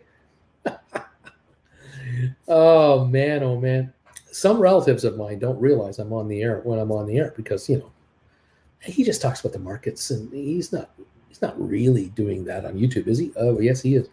What can I say? Conga time, says Duncan. Rob, anyone know how to get a range of unique dates from an Excel file through MS Access VBA code? Anyone know that? Help him out. Hello, caller. You're on the air. There you go. Nicholas, since inflation is a global problem, do you think the Fed is being too aggressive?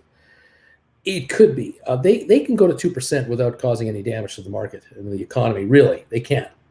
But beyond that, we'll have to see what's going on. Oh, my, it's Elon calling. Splatter, now Bruce is the real businessman. There you go. Too much fun. Thank you, Alberto, for this donation on PayPal. It just kicked in. Thank you, my man, for that. I really appreciate it. Way to go on getting those Google shares. Well done, my man. You are on your way for sure. Thank you, guys. Fantastic stuff. This is exciting. Looking forward to the big split coming up. 20-1. Looking forward to the GameStop split, the Amazon split. I think there's a Tesla split coming. All kinds of stuff happening. We're going to be so busy. 210 thumbs ups. Thank you, everybody, for that. Appreciate it. Fabulous stuff. Let's see here. By the way, whoever's calling from Germany, if you're watching me right now, if you just realized, oh, my God, I think I phoned him while I was on the air. I'm on the air for another 45 minutes or so, and then I'll be done for this show. So, I'll try and call you if you like. We'll figure it out. Getting calls during the meeting. What can I say? Let's go. DQ, Rob. I think that will be Bruce's number, class number 13. Rob, DQ. I'd watch it, Adventures of Duncan, covered by the Hindley Street Country Club, the Miami Sounds. Conga says Duncan. Duncan is into a song right now. Wants to share with you. Now we're down 317 on the Dow again, another dip lower. We've got, let's take a look at the other indexes here as they update. We're down 36 on the S&P.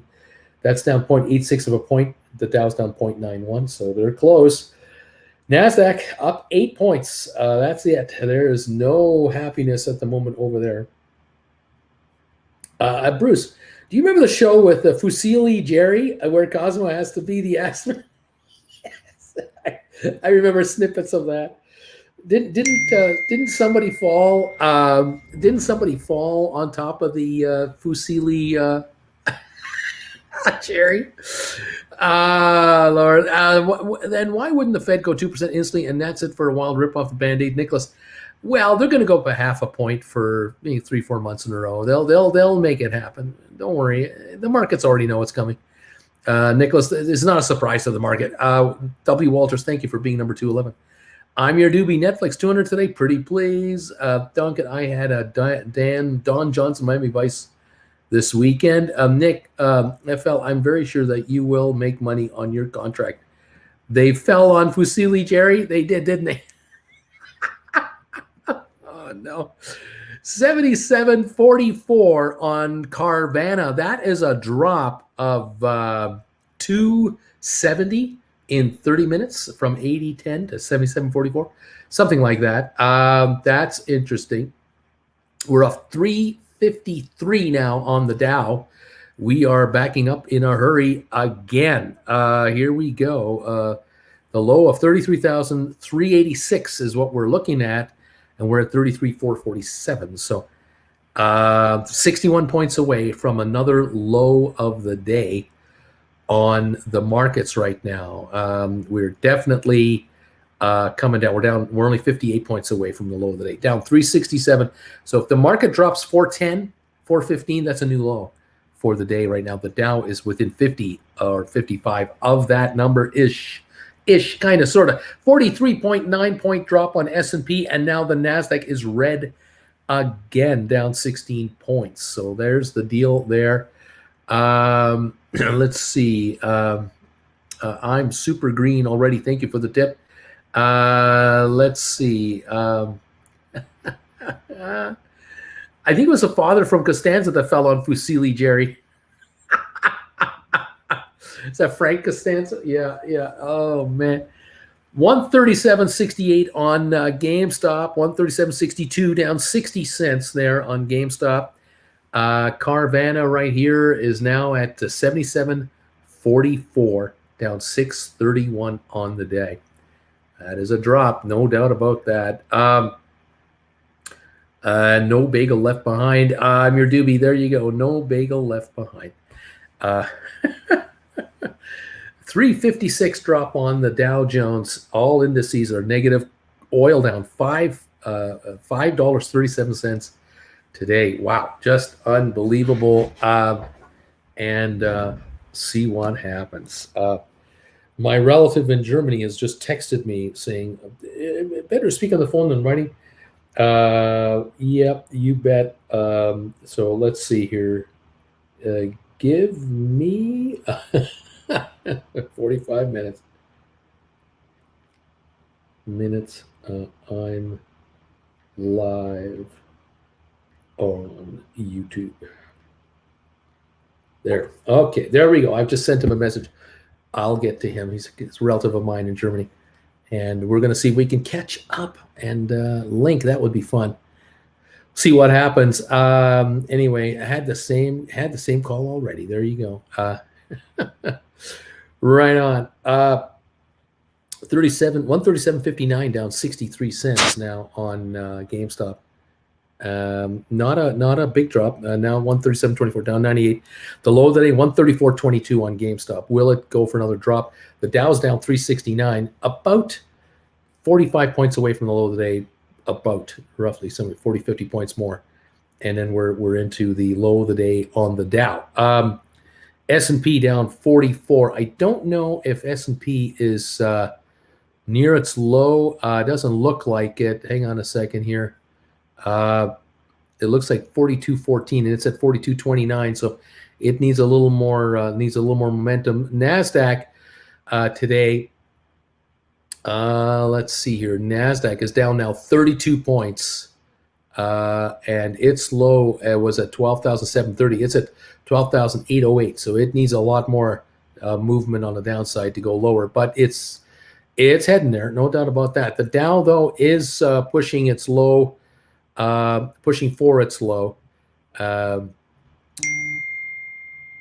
it's going to need 50-something points more to do that. So there you go. Interesting morning. Over at our Carvana, let's take a look at Carvana now. 77.44, 77.10, pardon me. That is a $3 drop in the last 20-30 minutes from 80.10. That was the high of the day was 80, well, not the high of the day, but anyway, 80.19, 18.20 even. And here we are at 77.10 to 77.20. So the Carvana is coming off at the moment. Okay. Thank you all. Michael is saying, okay, I'm back. The market's go back up. I've returned, Bruce. I'm here. It's all good now. I'm back with you guys. No problem. Markets, just go. Just it's all good. You can go now. Thank you, Michael, for the permission. We do appreciate it. The Dow down 386 at the moment. 386 point down drift now. 393 down drift here. 30 points away from the low of the day. It looks like about 423 will do it. But that will hit a new low for the day. If it's down 423, it's down 393. 30 points. Now, there it is, 416. Just boom. 7 points away from a new low of the day on the Dow right now. We're down 416 points. Wave is just coming in here. They had a dead cat recovery here, and it just got whacked. Right now, down 409-ish at the moment, and it is 14 points from the low of the day right now on the Dow Jones. Now down 412, coming in within 10 points. S&P down 51. NASDAQ now down 38 as selling is accelerating on the Dow 30 here to lead the markets lower, down 1.23%, down 416.8, almost at the low.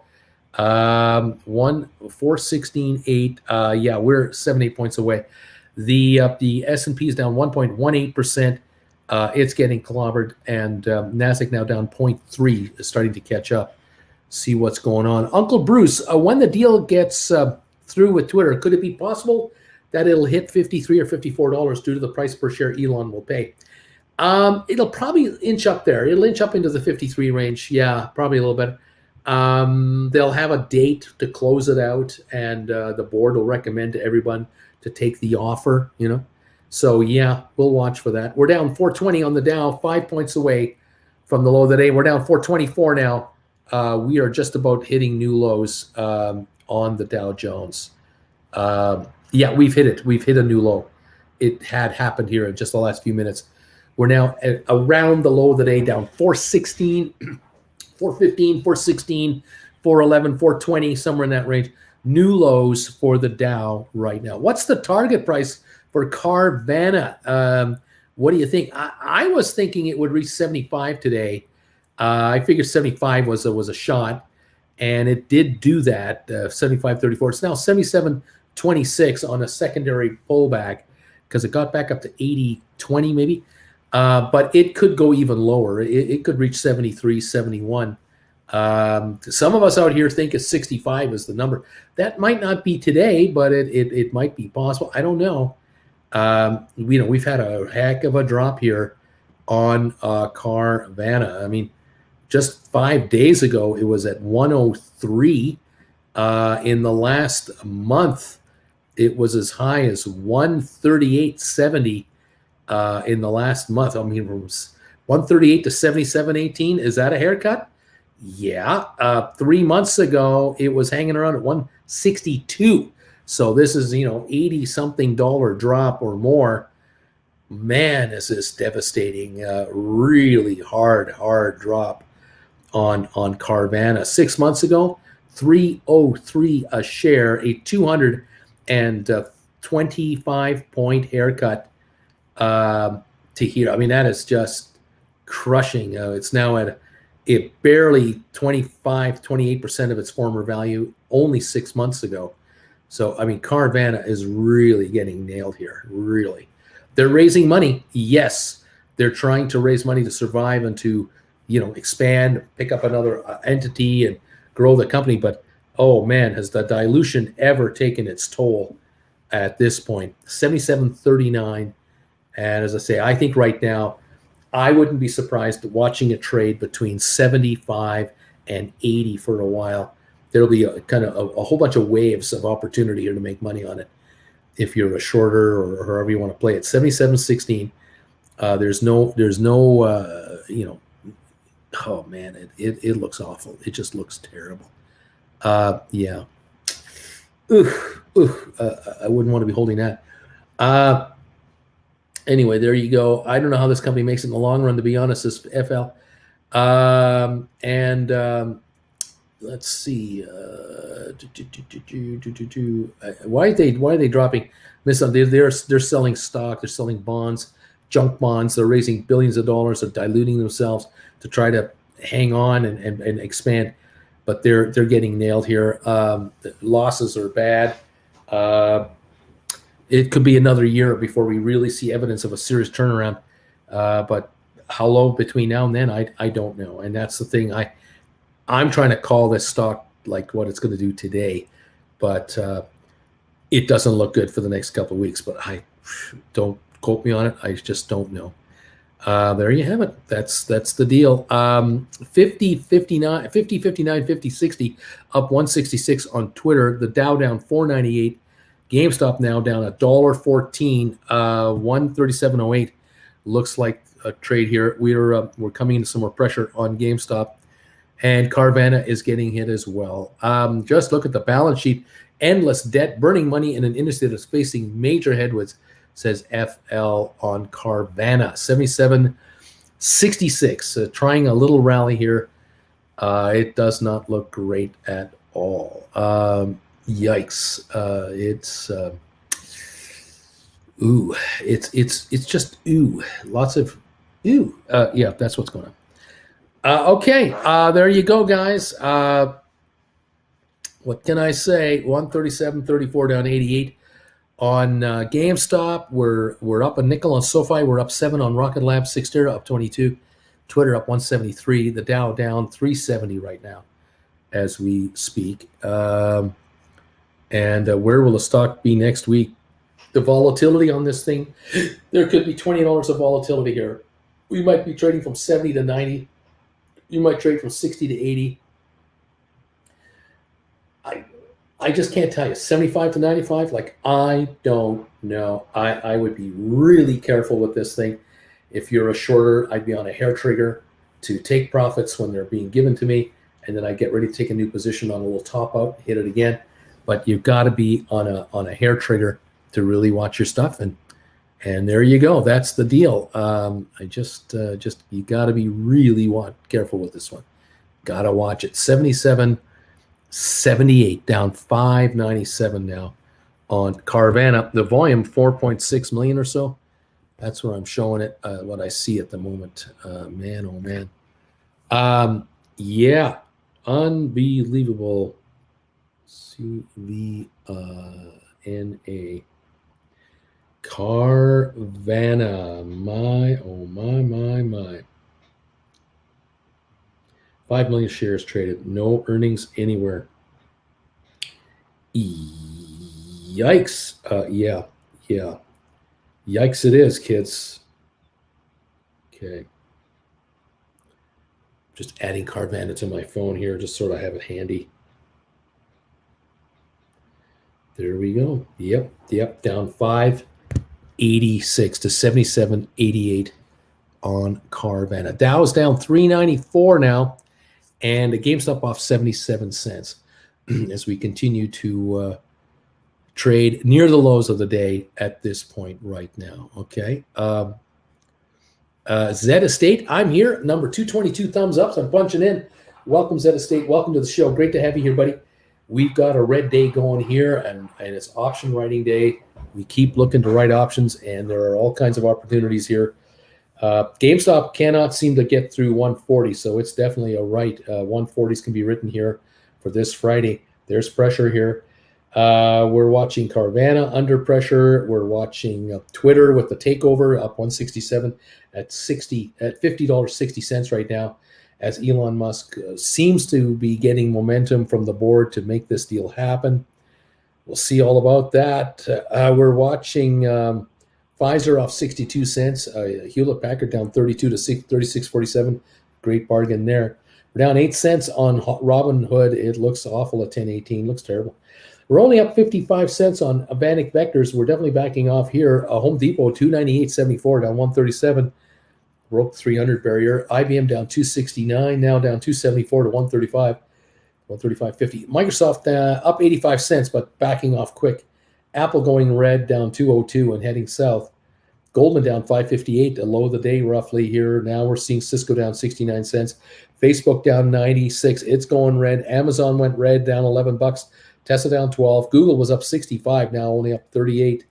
We're going red here. These markets are backing off again. The Dow right now down 379 and going lower.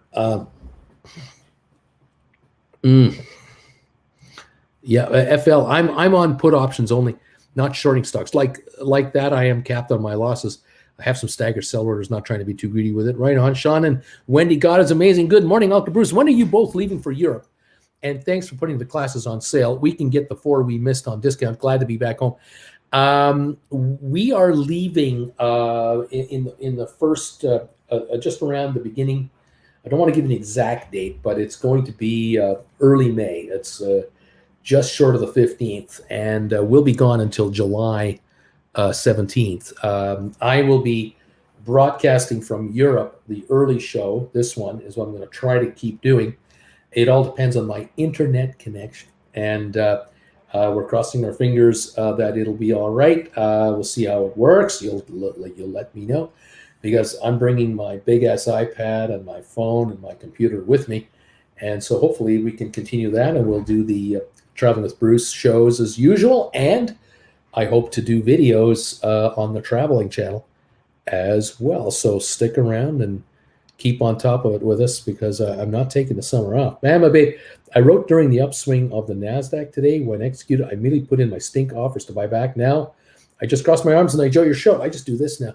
Bruce, I've written my calls. The stock went up today. The markets went up. I wrote, give them to me. I got a buy order. Hit me, hit my bid. I dare you. I double dare you. Right on, Bama babe.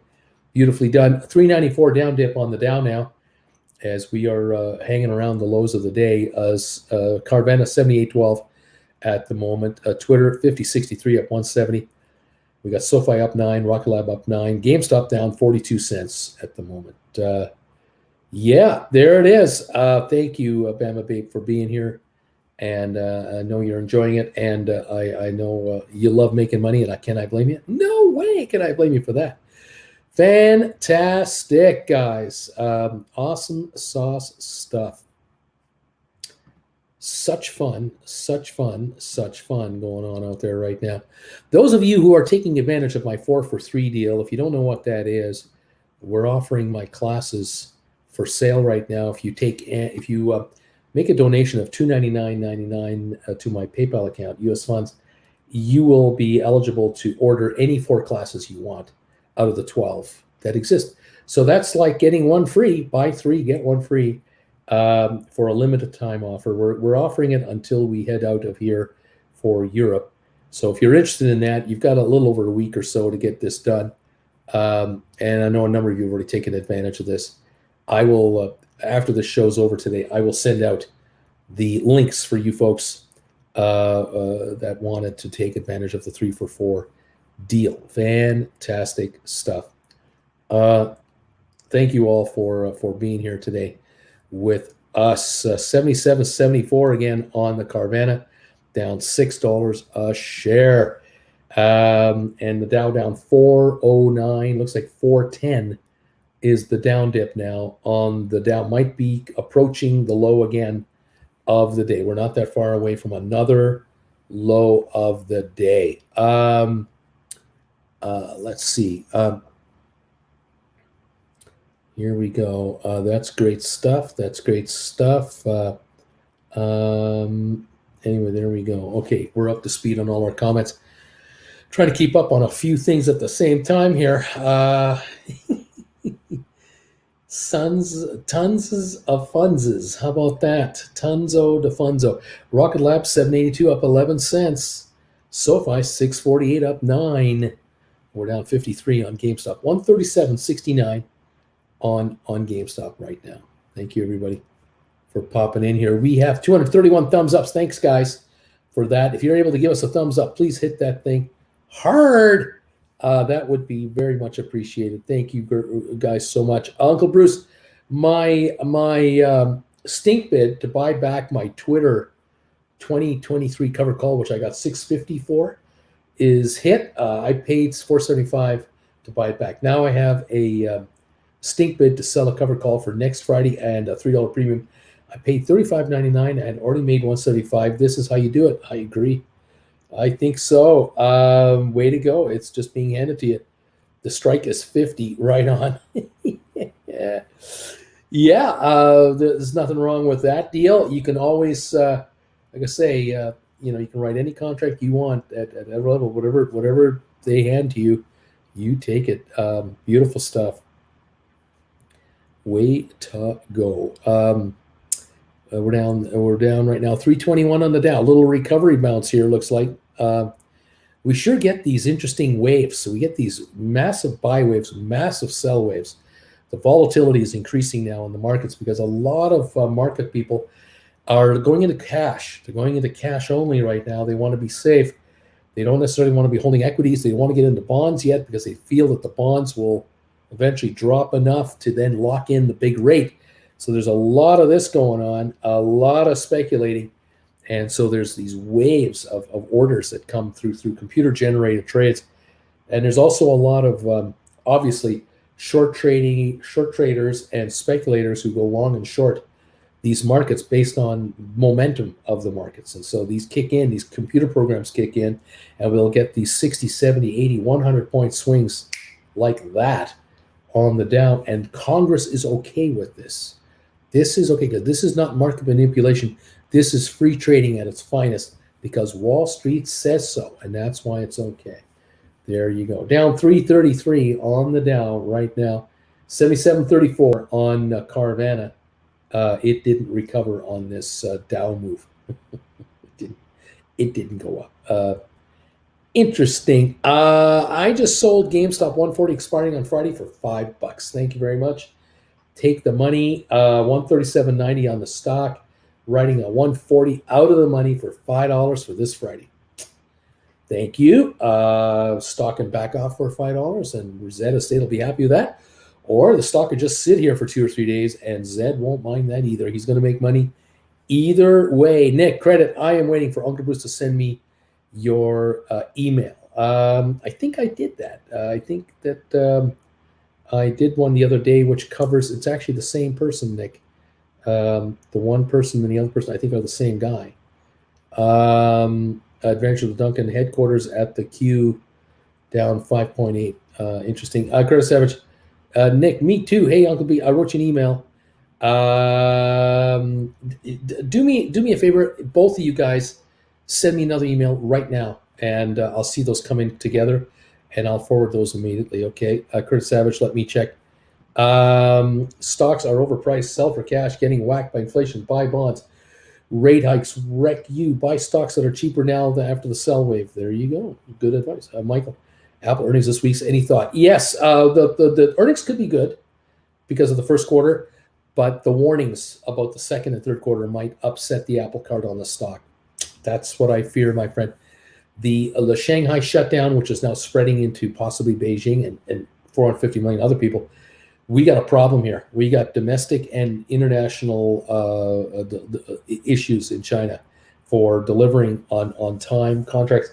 Apple, Tesla are both experiencing nightmares.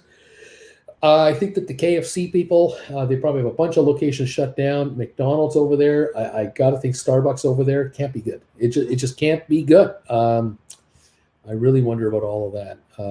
We'll be hearing updates all week long on the China problem, all week long, and it could be Not good. Yeah, we're down 391 again on the Dow. We backed off again. It came back a bit, and another wave of selling is coming in here. Just coming right in. 393 down again. Now down 395, going for 400. We're back to another low potentially on this Dow Jones. These sell waves are not working. Bloomberg was talking about the China situation this morning. The story's starting to pick up steam on Main Street. That it is. That's it. Uncle Bruce, I just hit send. Thank you. Okay, buddy.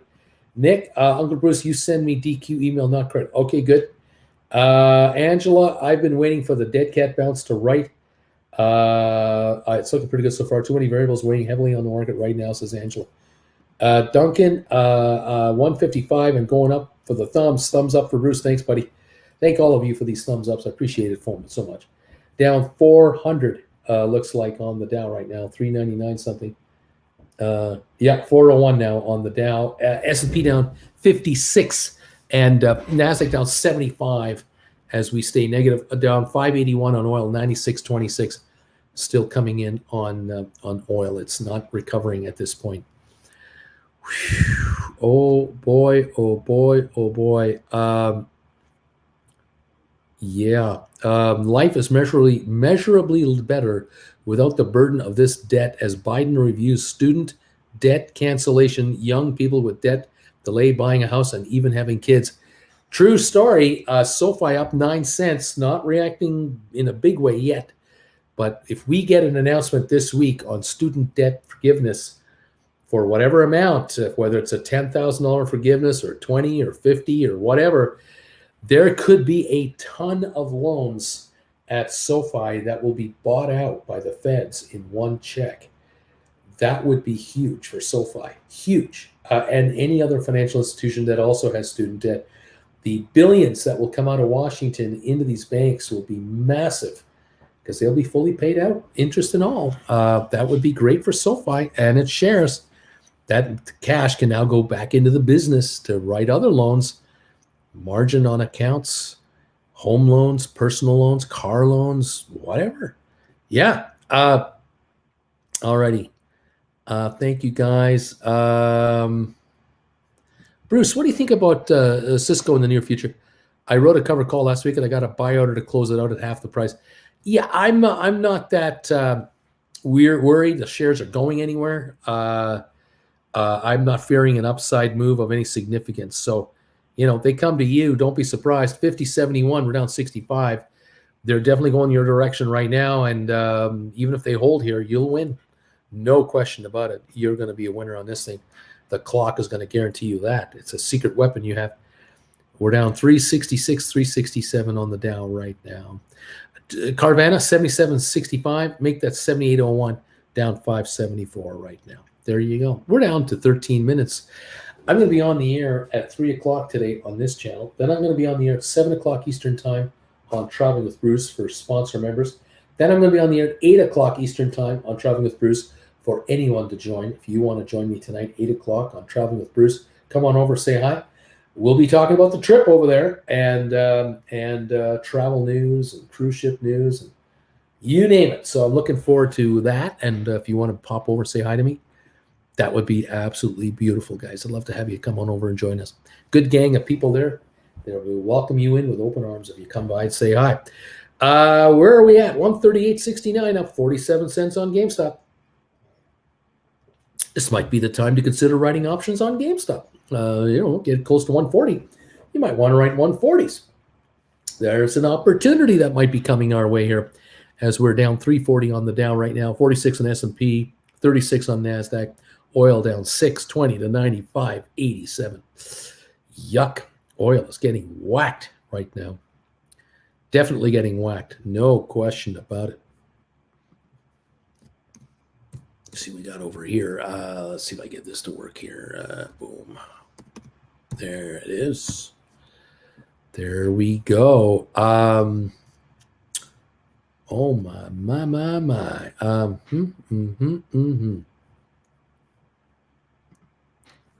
Yeah, Brent crude is under $100 as well, 99.98, and crude oil 96.01. both off over $6 a barrel right now. That is very encouraging for inflation and uncertainty in the markets. It's a very good thing. The Dow right now down 350 again, falling back. Interesting how that is playing out over there on the crude oil market. And headline in the Wall Street Journal that Musk's deal for Twitter could be finalized by Monday. That's today. That could happen. Well, U.S. stocks, oil prices, and Chinese stocks fall. Headline in Wall Street Journal. Let's see. Let's go here. There's a headline here that says a $67 billion tariff dodge that's undermining U.S. trade policy. It says here that the de minimis rule, which exempts American tourists from duties on small purchases made abroad, has turned into a lucrative strategy for big retailers. The rule that allows American tourists to bring back souvenirs from overseas duty-free is now being used by companies to avoid billions of dollars in tariffs, and it's perfectly legal. Known as the de minimis rule, the exemption has been around for decades, deriving its name from the Latin term for something too small to fuss with. For many years, it was just that, accounting for such a sliver of imports that U.S. Customs and Border Protection didn't even bother to keep track of them.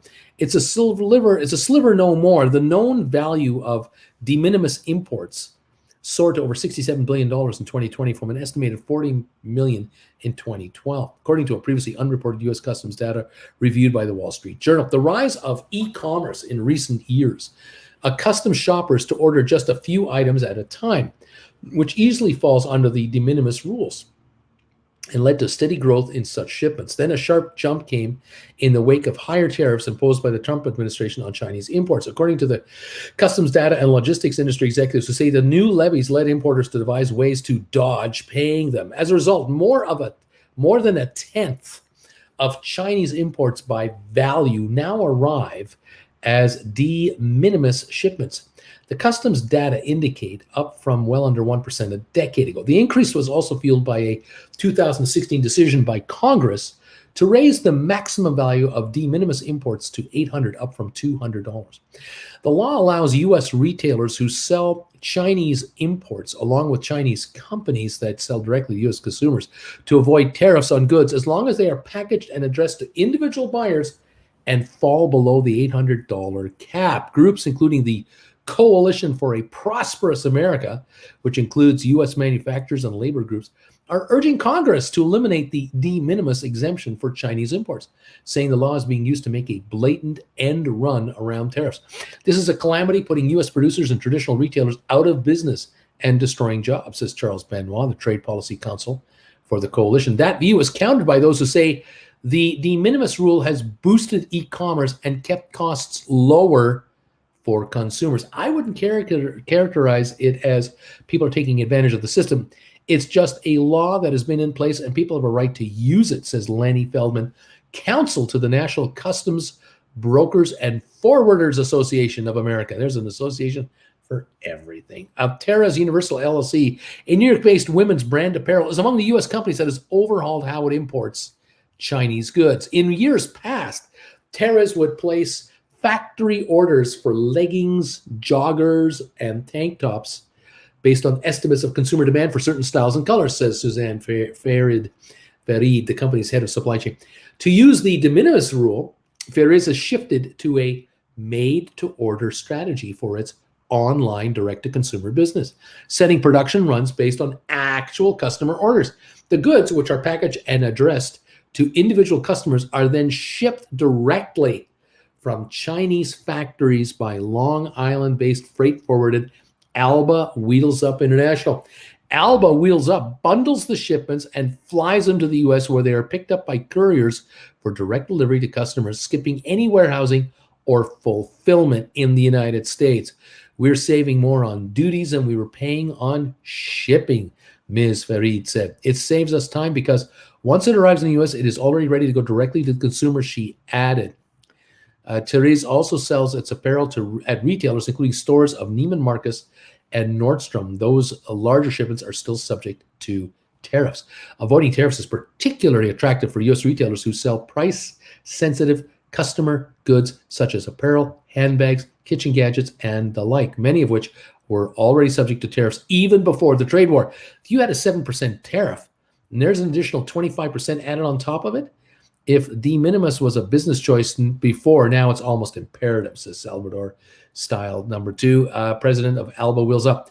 The U.S. customs data show a sharp increase in the number of de minimis shipments in the wake of President Trump's tariffs on China, climbing from 299 million in 2017 to 495 million in 2018, and for the first full year the tariffs took effect. By 2021, the number jumped to 771 million shipments, the data is showing.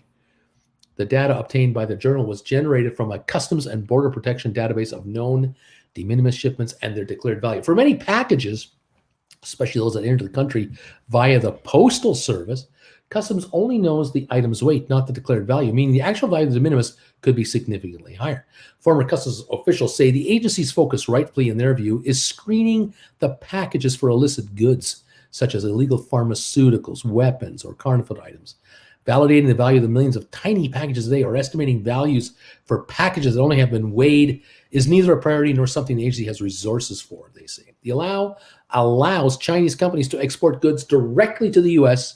market from Chinese factories without the need for any U.S.-based importer or warehouse, as long as the shipments are addressed to individual customers that fall below the $800 limit. Chinese clothing like Shein, which specializes in fast fashion, rapidly bringing trendy, low-cost apparel for teens and 20-somethings to the market, is among the companies that makes use of the exemption.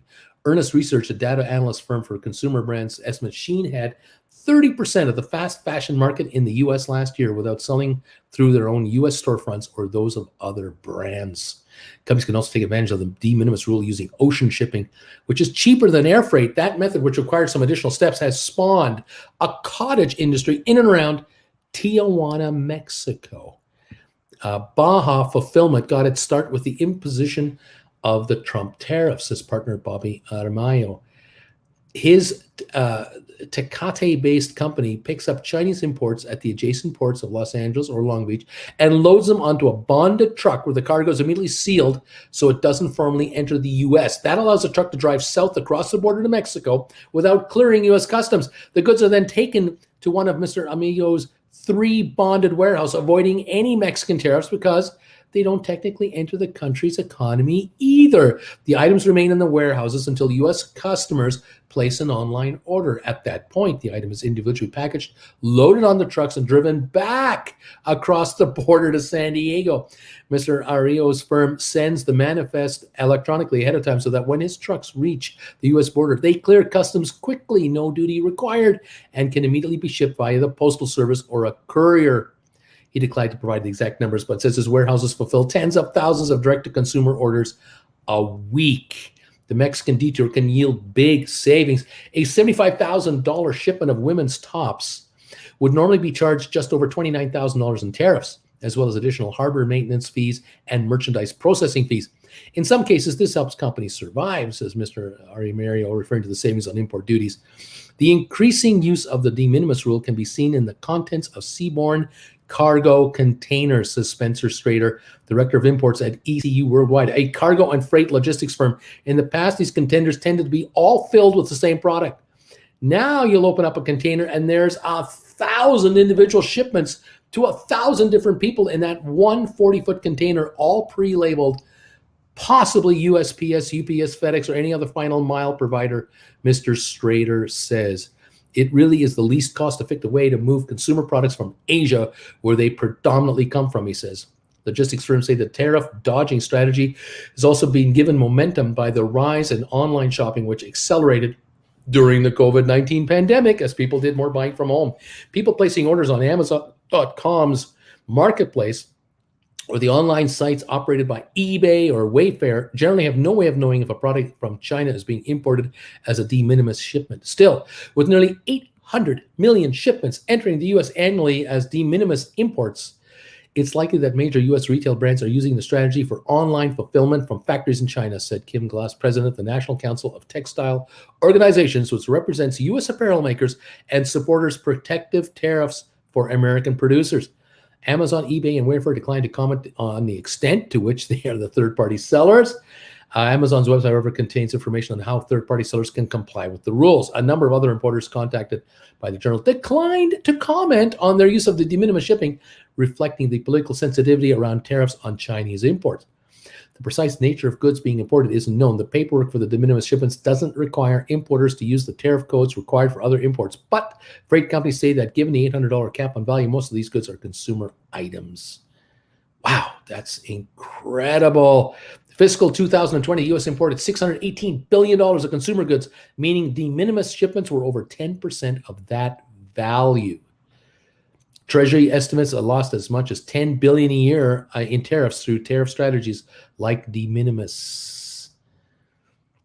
Wow, that is amazing, amazing, amazing. A measure to bar imports from China receiving the de minimis exemption is in the House version of legislation aimed at helping the U.S. address economic and technological challenges of China, but dubbed the America Competes Act, but not in the Senate's companion bill. The Senate isn't going to do it.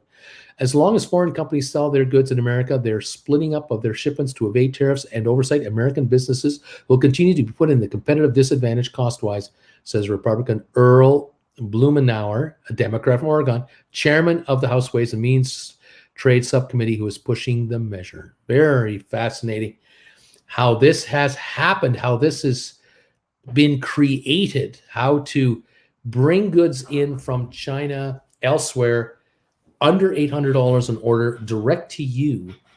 You save, the importer saves, the seller saves, the U.S. taxpayer doesn't. And this measure, I thought, when I heard about this measure, this $800 exemption, I thought what it meant was if you came into the United States as an American from overseas, you could bring with you up to $800 of stuff duty-free. I had no idea it meant you could have stuff shipped to you duty-free up to $800. I had no idea that existed. What a beautiful system to scam the system. Amazing. But again, like they say, I'm just following the rules, man. I'm just doing what the law says I can do. Unbelievable, folks. Unbelievable. Anyway, thank you all for being with me today. We're just getting ready here to finish the day off. John is saying, I just sold a SoFi May 6th $7 covered call for 26 cents. Let's see how that works out. And what else? Oh my gosh. Let's see.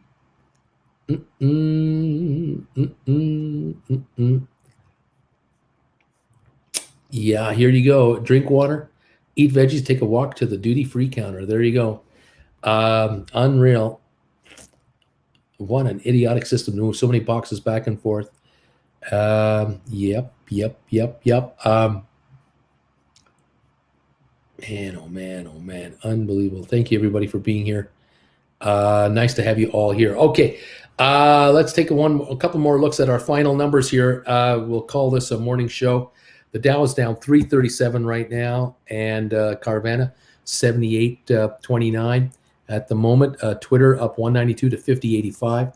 We got Cyxtera up 29 cents. Rocket Lab up 13. SoFi up 16, 656 now. GameStop 139.37 up 115 a share. AMC up 38 to 16.90. Matterport is up a nickel. ME up 9. Spire down 2. We got ATIP down 1.5 cents. SmartRent up 8 cents. Pfizer down 74 cents to 47.39. Hewlett Packard down 37 cents. Robinhood 10.30 up 3 pennies. Vanik up 93 cents. Home Depot down 46. IBM down 251. Microsoft up 167, trying to hang on here. Apple down 184. Goldman down 470. Cisco down 44. Facebook down $1. A little recovery on the market right now. A little recovery on some of these stocks. Trying to hang around, not to give up too much ground, but we'll see how this all works out. I see the S&P down 45. I see Nasdaq down 26. Oil down $5.99 a barrel right now. Most interesting with what's going on here. Fun times. Guys, join me today at 3 o'clock Eastern Time right here for our afternoon show. Thank you, those of you who are taking advantage of the get 4, pay for 3 deal on my classes. I look forward to getting you your emails, and I'll send you your classes today, tomorrow, whenever this week you want to put your order in. Thank you for the expressions of interest, and we'll get those out to you as quick as we can. And there you have it. That seems to be the dealio right now. Thank you for the 242 thumbs ups, guys. Beautiful stuff. Love it. So appreciate that from all of you. And we'll be here at 3 Eastern to finish the day today. And we'll see how this market wants to take care of us. Okay, Larry, nice to have you back, buddy. Have a good afternoon. You take care, buddy. Thank you very much. I'll see you all at 3 o'clock this afternoon. Take care for now, and we'll talk to you soon. All right, bye-bye.